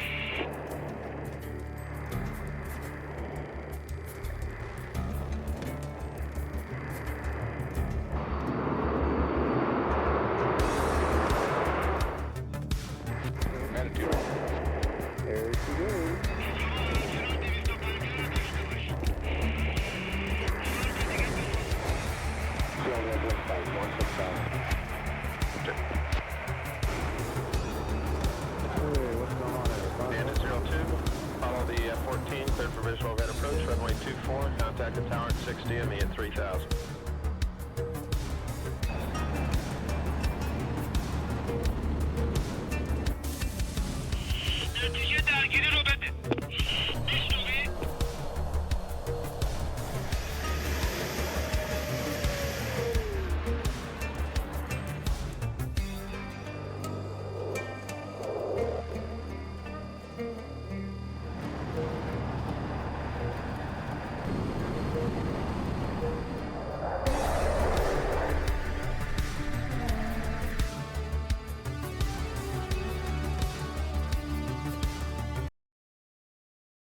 Running a dedicated DCS server can be complex, time-consuming, and expensive. And after all that effort, you still might not get the smooth, seamless experience you're looking for. That's why virtual pilots and virtual squadrons choose MasterArm as a ready for immediate use solution and for peak efficiency.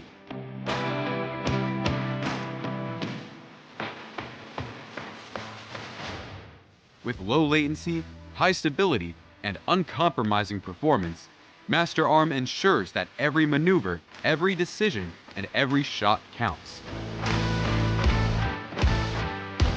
Stay mission ready.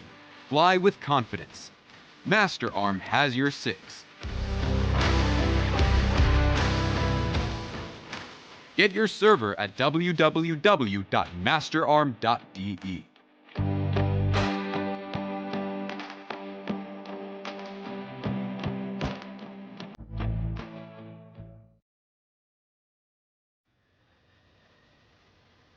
Okay. Back to the stream. And good that you're still here. Both teams are taxing. Yeah, we have on the 4th consisted of, let us take a look if there is any change. I don't count with that. Wiley, Stooge, Nuts, Mogas, Pyromaniac, and Spade. No changes. Believe that are the same lineup. One F-18 with Wiley and the rest F-16s. And then we go to the other side, which we watch taking off. Kit, 747, say FGR, SA, and Muji. So both teams trust in their skills. No need to change anything.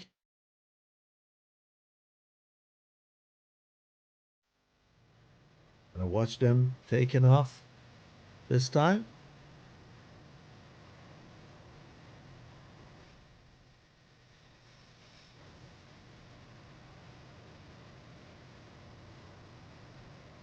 Okay. Stream is ready. And please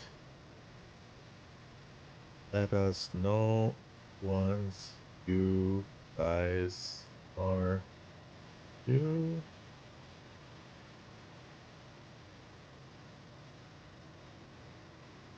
And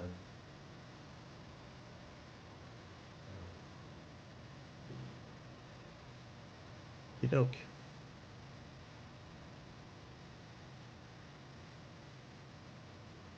We had the option to also fly in a Syria mission, but as I understood, the Zero Strike Squadron didn't have, all of them at least, didn't have the Syria map. So we are, I mean, Caucasus, we don't have the Persian Gulf. We have Caucasus and we have Syria this time. And I need to say, I'm happy that we are not having any kind of rain or night mission or anything. This is a nightmare for any streamer, and probably for you guys also who are watching, wanted to have a clear picture. So let's go for the last prediction of the day. Who's gonna win? What do you think? It's gonna be 104th or 0?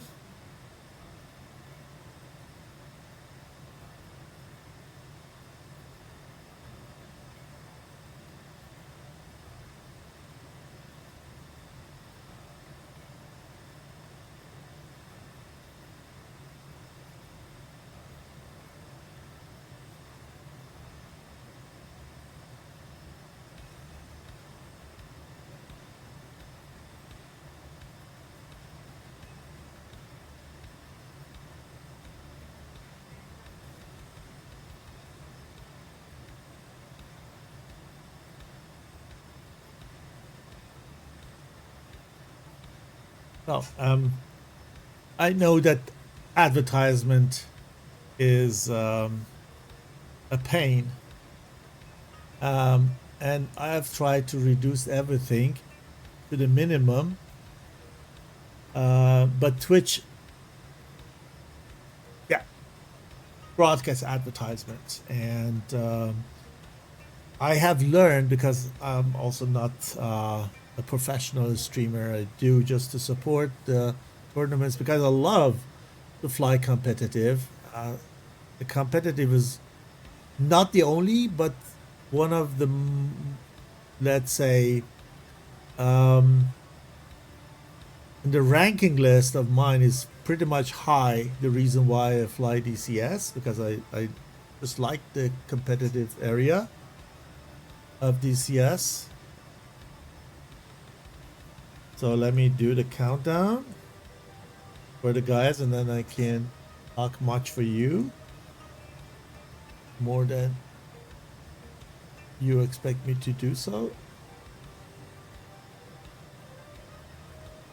And go, go, go. Here we go. And yeah, so I try to just support the competitive scene of DCS wherever I can over the weekend when I have time. Nobody else is streaming. I do that. I do only when nobody else is available, just because I know much people doing much better than me, and they have more hands than me, having only two on the left side. And yeah, I had to learn that if you have a Prime sub or Amazon Prime member, you can just spend that Prime and subscribe to the channel, and then don't see any ads. Yep, it's a bit of support for the channel. At the same time, you don't see any advertisement. If you like, you can do that. I just wanted to tell you this because I just learned it during my last stream, even though I'm streaming since, I don't know, 4 or 5 years now, but I didn't know that, just because not a really interesting topic of mine. I'm not interested in Twitch. To me is kind of weird with all those bits and pods and subs and whatever they have. I'm too old for it, I think. So the other side is also on the run. Here we go. A 3-ship waking. Ooh, that was very low. One guy got very low for a short time. And separating at the same time. Or no, they're going for the reference line. Okay, not separating. I think the 104 do the separation quite right after the takeoff. Here everyone is also airborne, so no casualties. 3 rounds and 36 takeoffs, and all successful. Lovely.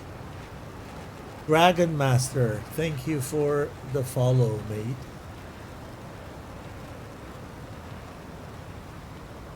Sue Japanese, thank you for the follow. Appreciate it, guys. I never thought I'd get so many followers. DCS is not the most wanted video game on Twitch, so having 500 of you plus 500 of you as a follower is a big honor. I hope you enjoy it. I merely watch every single match of SATAC, earlier other competitions, just to learn. And at some point I thought, okay, there was a need someone to stream to help the community. I had the hardware and said, okay, why not? I'm watching this. I'm spending that time. Then I need to maybe prepare a little bit earlier, half an hour earlier, 45 minutes earlier there, and spend the time to set up things. But I watch it either way. I spend this time, and it's so beautiful to spend it together with you guys, and I'm grateful for that you're here. So 747C and Kit in the middle, followed by a close three ship of the rest of the gang, and they fly higher.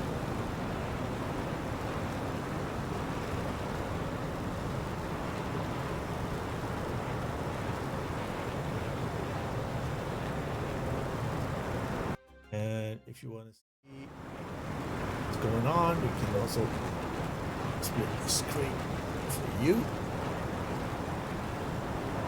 1-1 is the result after the second round, and oh, I always forget to update that. This is a round 3 of 3. And with that, the last round, either we have a winner or not. We will see.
Okay, soon we expect long shots probably.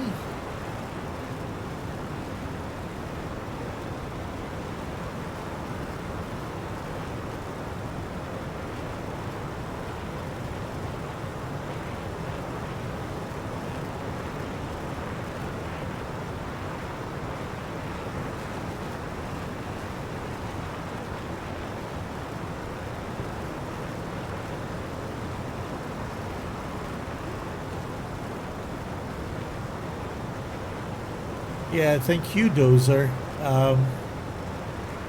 I just want to let you know, I mean, you don't need to do that. I'm not doing that for sake of follower subscription. I find it cool that we're watching all together, but I'm not doing that to earn something, or it's not, let's say,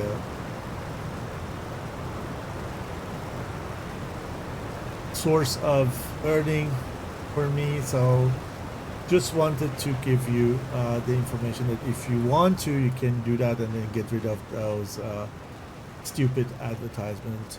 I have also done it on the other channel that I watch the streams very often. So you can be sure that every weekend I stream 2 matches of SATAC. So it's probably well invested,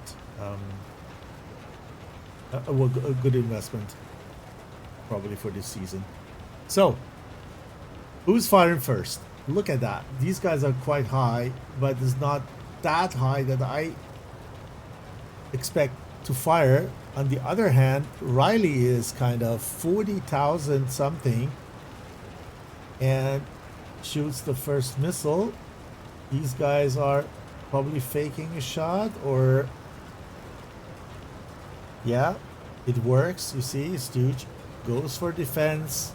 Knots is pretty much careful just because of this action. When they lose altitude drastically, and all of them at the same time, they can count with a long shot if they don't have any sniper pod. So, and this is for whom? Okay, this is for the second row. It is supported. Does the battery life will be there? 2 Mach, and if it is still okay, no other shots, I think you can follow this as long as no other missile is in the air.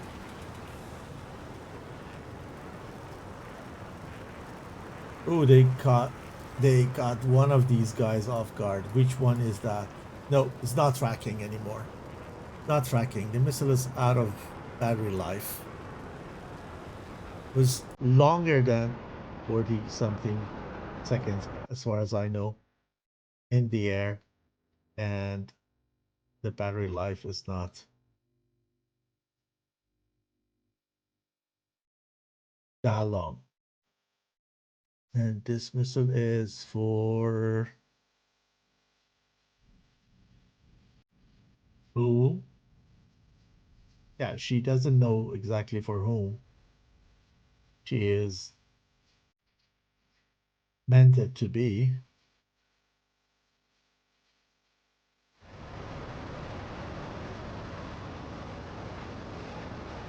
This is Kit on Stooge.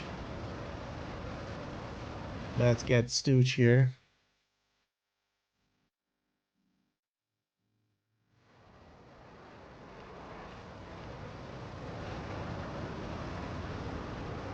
You see Stooge flying.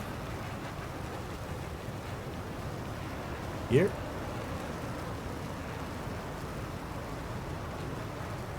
It is good. Pyromaniac has to fly away from that missile.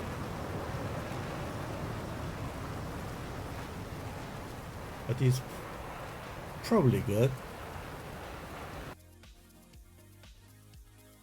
Okay. Kit on knots.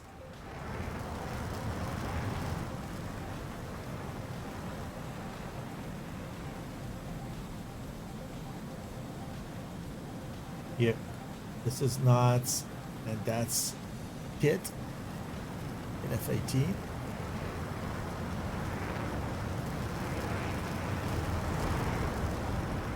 Huge fire on 747, while Mogas is defending a missile from Amuji. Wow. It has a problem. If he does a serpentine, the missile is very close. Wow, that was really, really close. Unbelievable. That was really close. FGR ingressing. On who? FGR is on Pyro, but Pyro is good. Knots going to help. Here. With that shot.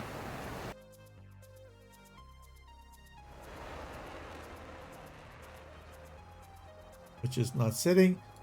Oh, Amuji here. Look at that.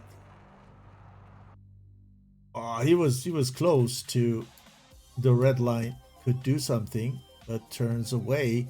Pyromaniac is flying away from that Ambram. 1, 2, 3, 4, 5. One is down from the blue side. Now we have here Kit on Wiley.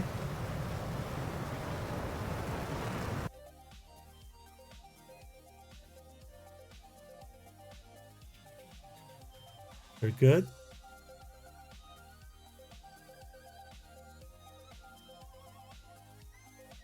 How high SA is 26,000.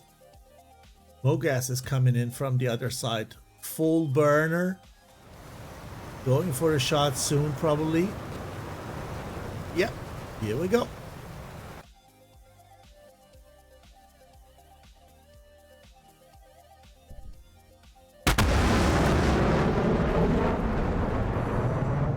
And this is for Muji.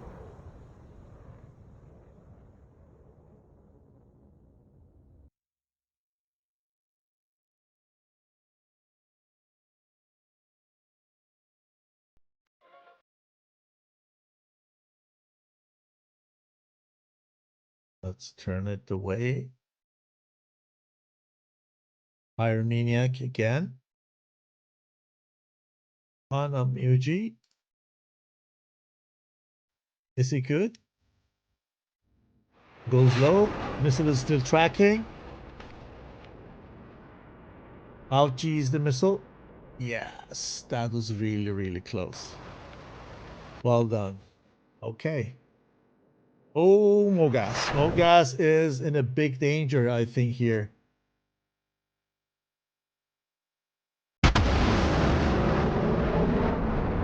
Well done. Well done. We can't count the kills. Ooh, look at this. Muji should be down. No, the AIM-7 didn't hit. But Say is down. Say is down.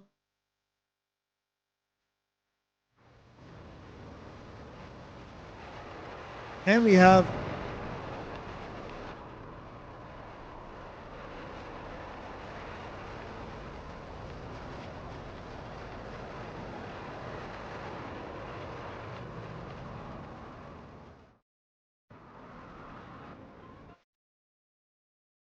he is on two guys, Wiley and Knots.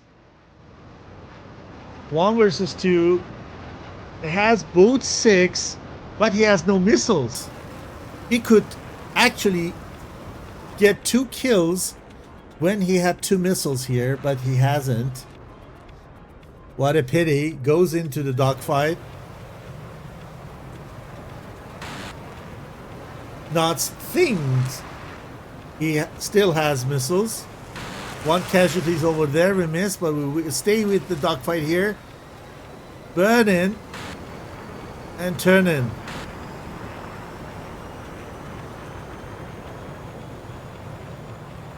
Knots is doing serpentine.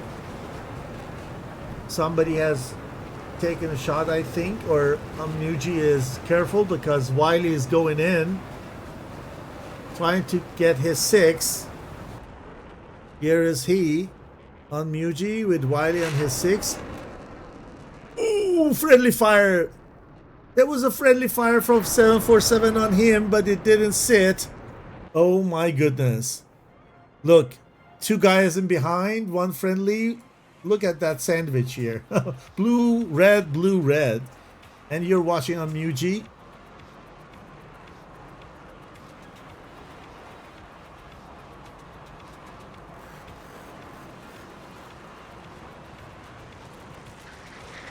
Okay. 747 is the last guy here. Okay.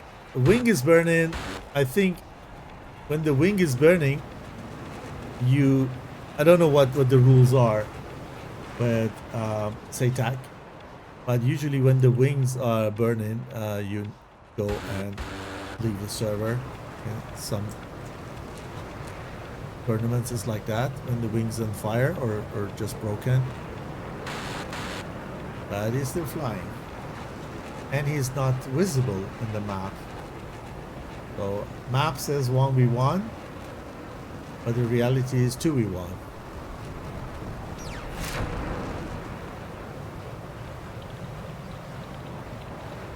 Okay.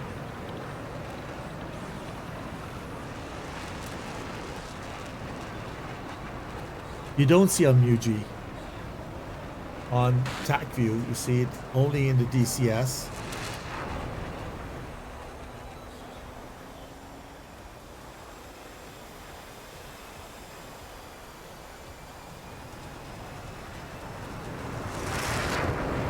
And they together with 747 in F-18 going for the same target, which is Knots. Let's stay with knots. I think it's a better view then.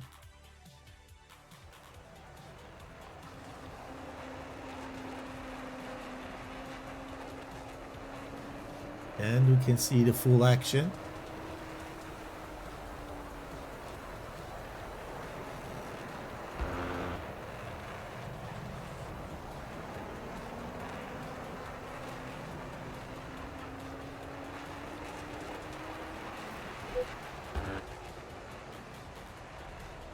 Yeah, thank you. Grunt Life, thank you for letting me know. I didn't know that. Maybe we could just exchange on that to see how it's possible. I need to learn.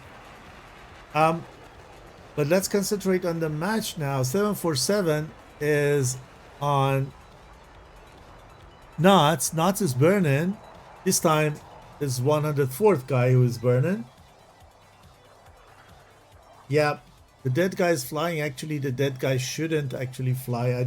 I'm not sure with the rules. We need to, but this the same thing happening for the 104th.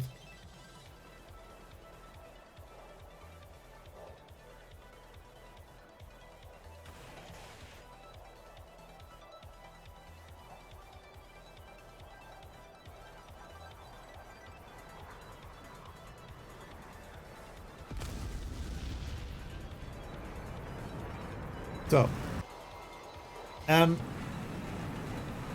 I would say this is also valid for the SATAC.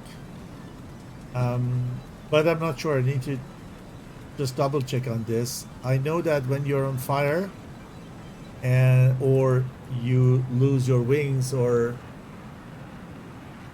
things that makes you not being able to fly longer, then you should actually disconnect.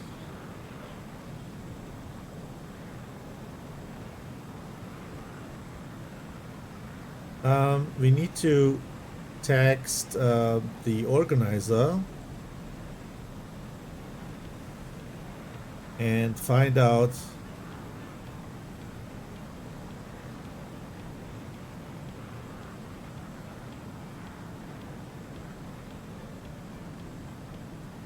we try to find it out now, but meanwhile we go and watch the tech. What's happened there? Once we have it, should use it. Great debriefing tool.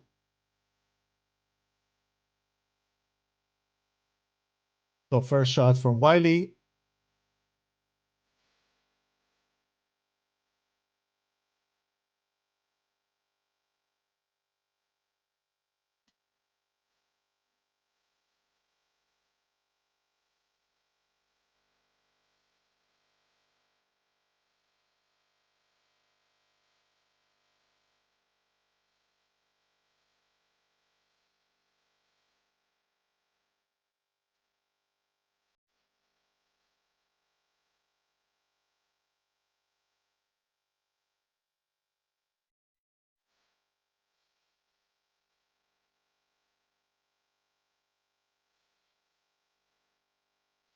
Zero is very aggressive, even though they operate 3 F-18s.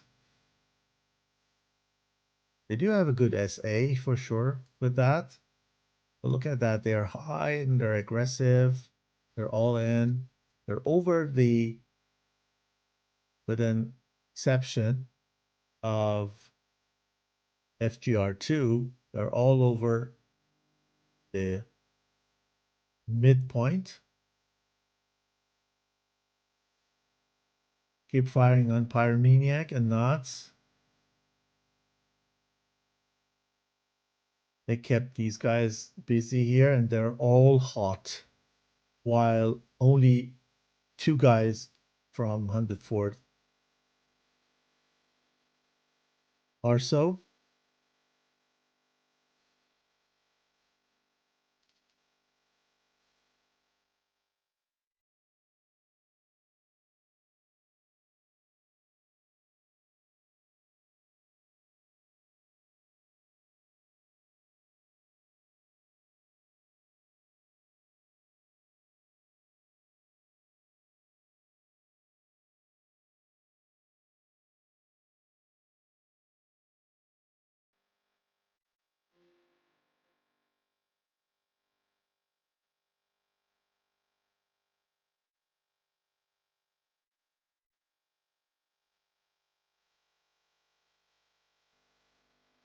very intensive fight.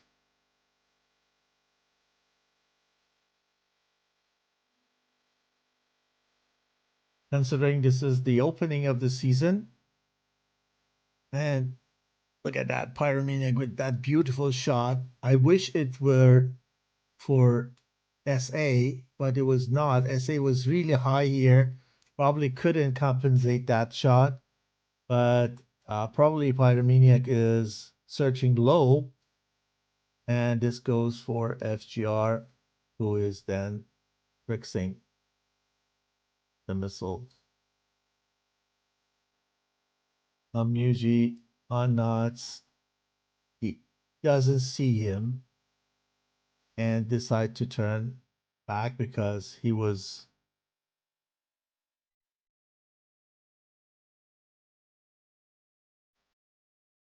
had no joy.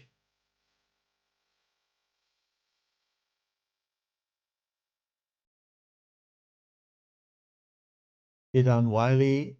That exchange, Wiley shoots first and takes down Kit. Very well done. Two guys up here. They were pretty much busy with Kit and 747.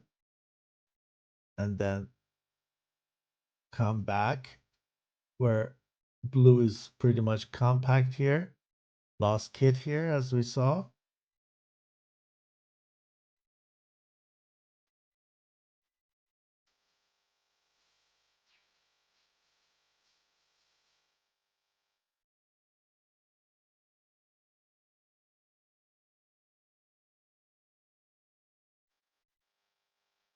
Usually did a good job getting away from that missile, and everything here is going very fast, very compact. Blue in the middle, exception of 747. And while they're hunting one, the others are covering. They do this job very well. FGR was on knots, say was on Mogas, was seeing and taking care of him, but FGR didn't see him coming, even though, or was too greedy, wanted to get closer and use those aim-9s. I would go away here when I see that my teammate has a lock. Maybe F-16, F-18 didn't communicate well here with the data link. They're over here, 747 and Pyro were then into merge.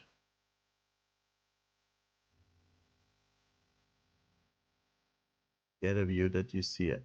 Everything. Say went down on knots aim-9 together with the aim-7, and then on Muji was over him. Up there, 747 was then the successful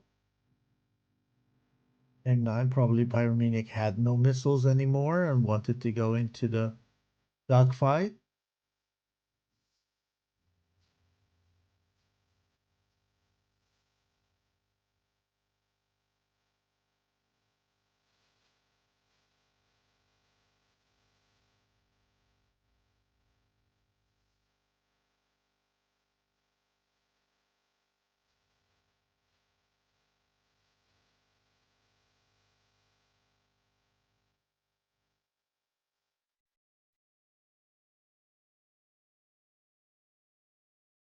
I think I've found it out with the ads. Run Life told me. And I think you get an alert here and then you can pause it. That's good. Okay.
was the last years. I think also in SATAC is the same rule. When you lose a part of your airplane, which is necessary to fly, if you lose your cone, your radar cone, okay, it's not necessary. Let's say a part that you need to be able to fly with. There is also some real life scenarios where F-15 came back with only one wing, but the rule says when you lose the whole wing, not only the tip of it, or you're on fire, you should disconnect. On the other side, I can understand you don't see that you're on fire. You don't see all the time at the tip of your wingtip to see if it's there. When you are not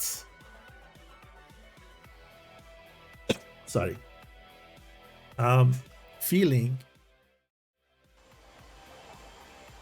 any change in the way that your aircraft is flying, the flight characteristic of your airplane, then you necessarily don't look. You look at your fuselage, you look at your wings or tail, whatever, once you notice a change there. And this way I believe that these guys didn't know, but this is exactly the problematic there. Have you seen that and didn't disconnect, or you didn't see and continue flying? So this is what you cannot police. So it's very difficult. Thank Pyro for joining the stream. Appreciate you join. And yeah, great fight from Zero. And very good start of the season. I believe you're gonna see lots of good matches. You guys in the group G with Jade Long and Zero, I think you have a big challenge. When I look at the other groups, if you guys are interested, we have in the group A, we have 51st, the organizer, versus 501st aggressors and Red Star. I would say very challenging group. And then we have in the group B, Bravo, Toro Squadron, TFT, and 25th. Also a challenging one.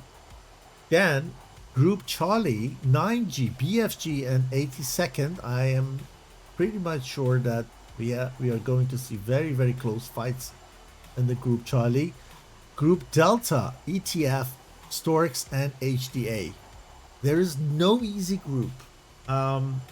If I was asked which group I want to be in, I had a really hard time to choose one. And the group Eco, InSky, 68, I don't know, and LBA.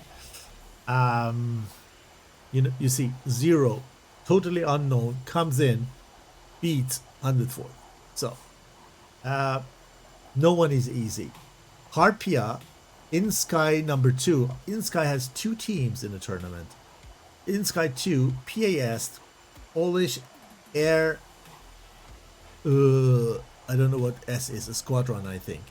Polish Air Squadron. Polish team, together with InSky 2 and Harpia. In the group Fox, and then the group G, you have 104th, as we saw today, together with Zero Strike and Jade Long. And the group H, 45th, Strong One, 76th, and BK, the Belarusian team, a very strong one. So SATAC is not easy. SATAC for me, together with TAC, is 2 hard tournaments right at the moment within the DCS competitive. I don't want to face any of these guys. Always a privilege to fly against them, but not the teams you wish to be with in the group. So,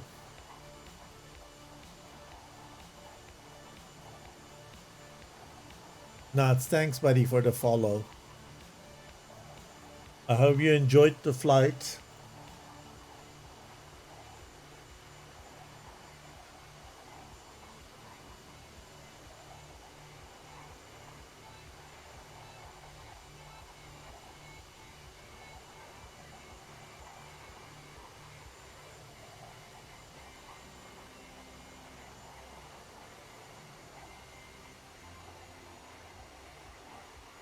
Long way to go. It was 70 something nautical miles away, but now it's quite close. We'll let him for shore land, but we need to take it offline. I'm not sure with the result. For the sake of completion of the stream, if Zero Strike makes a land, which it looks really good for them, I think that he has enough fuel and the airfields are also in sight, so I don't think there is difficulties to go on land. But if it is like that, I will give them the point for the third round, and they're gonna be the winner. Could be that 100 Forts wants to take it offline and talk to organizer, see the attack views are there, the stream is there, to find out if it was according to rules, and if so, what the result's going to be. It could be in favor of each side.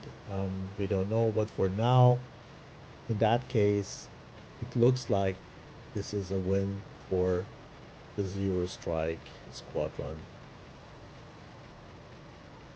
Okay, he has enough fuel, doesn't need to go for a direct landing.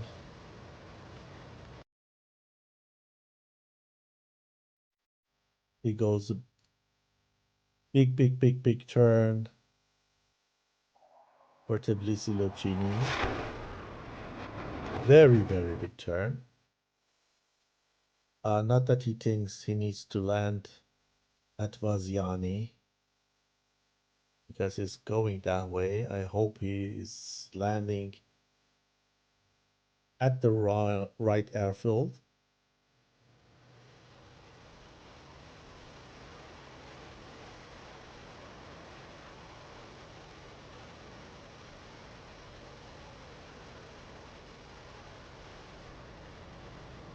Okay.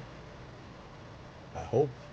I don't know what it is when he lands on the wrong airfield of these three airfields here.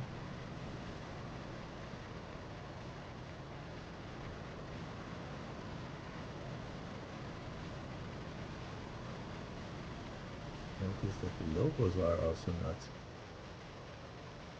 fine, and nobody tells me that.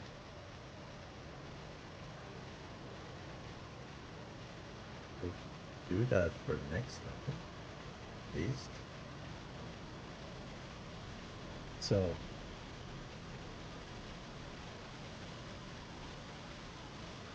he's going for the right one, but he went a long way to come around.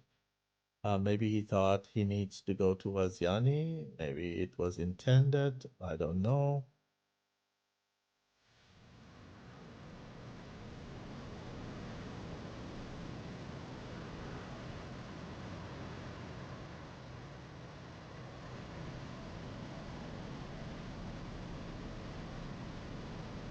So, let me tell you what's upcoming.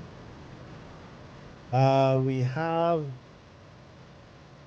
two matches rescheduled for the upcoming week. With that, we are not seeing 4 matches today, this weekend, sorry. We only see 2. This was the match number 1, let's say. And the other match is going to be tomorrow between Toro and TFT. I'm not sure who is streaming that. Probably someone. I'm not on the list, so can't tell you. If we don't find anyone and I don't need to fly mercenary for TFT, then I could take over, but we need to find out. But for sure, there is a match tomorrow at 1800 Zulu between Toro and TFT. And then the week after, it's going to be very, very crowdy because we have 2 matches postponed, or let's say rescheduled to that. That would be 45th and 76th. And it would be Harpia and Sky 2. Both goes to April 11th and April 12th.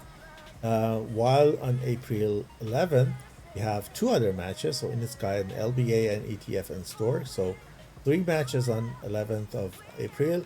And together with the 2 12th of April matches between 82nd and BFG and 501st and Red Star. Together with the postponed one, we have 3 also matches on the 12th. So 6 matches in total next weekend, which is pretty much. I tried to just cover 2 of them, and we're gonna see who is going to be the streamer for the rest. With that, I'm going to, just as I said, change the score for the 0 guys to 104th one. But I think it's not final. We need to see what the outcome is. Just thank you for being together with me, watching together with me. It's always a pleasure, and I hope you have a beautiful rest of Easter weekend. So stay tuned and stay safe. 81 Banana, your host today, and over and out.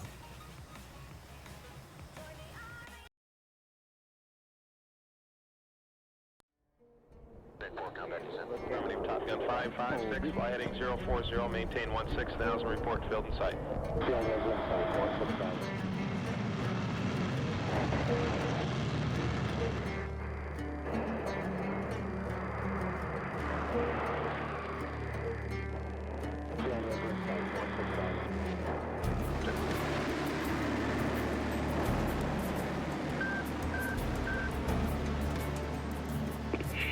Hazır bir şehirde akşamları sunuyor.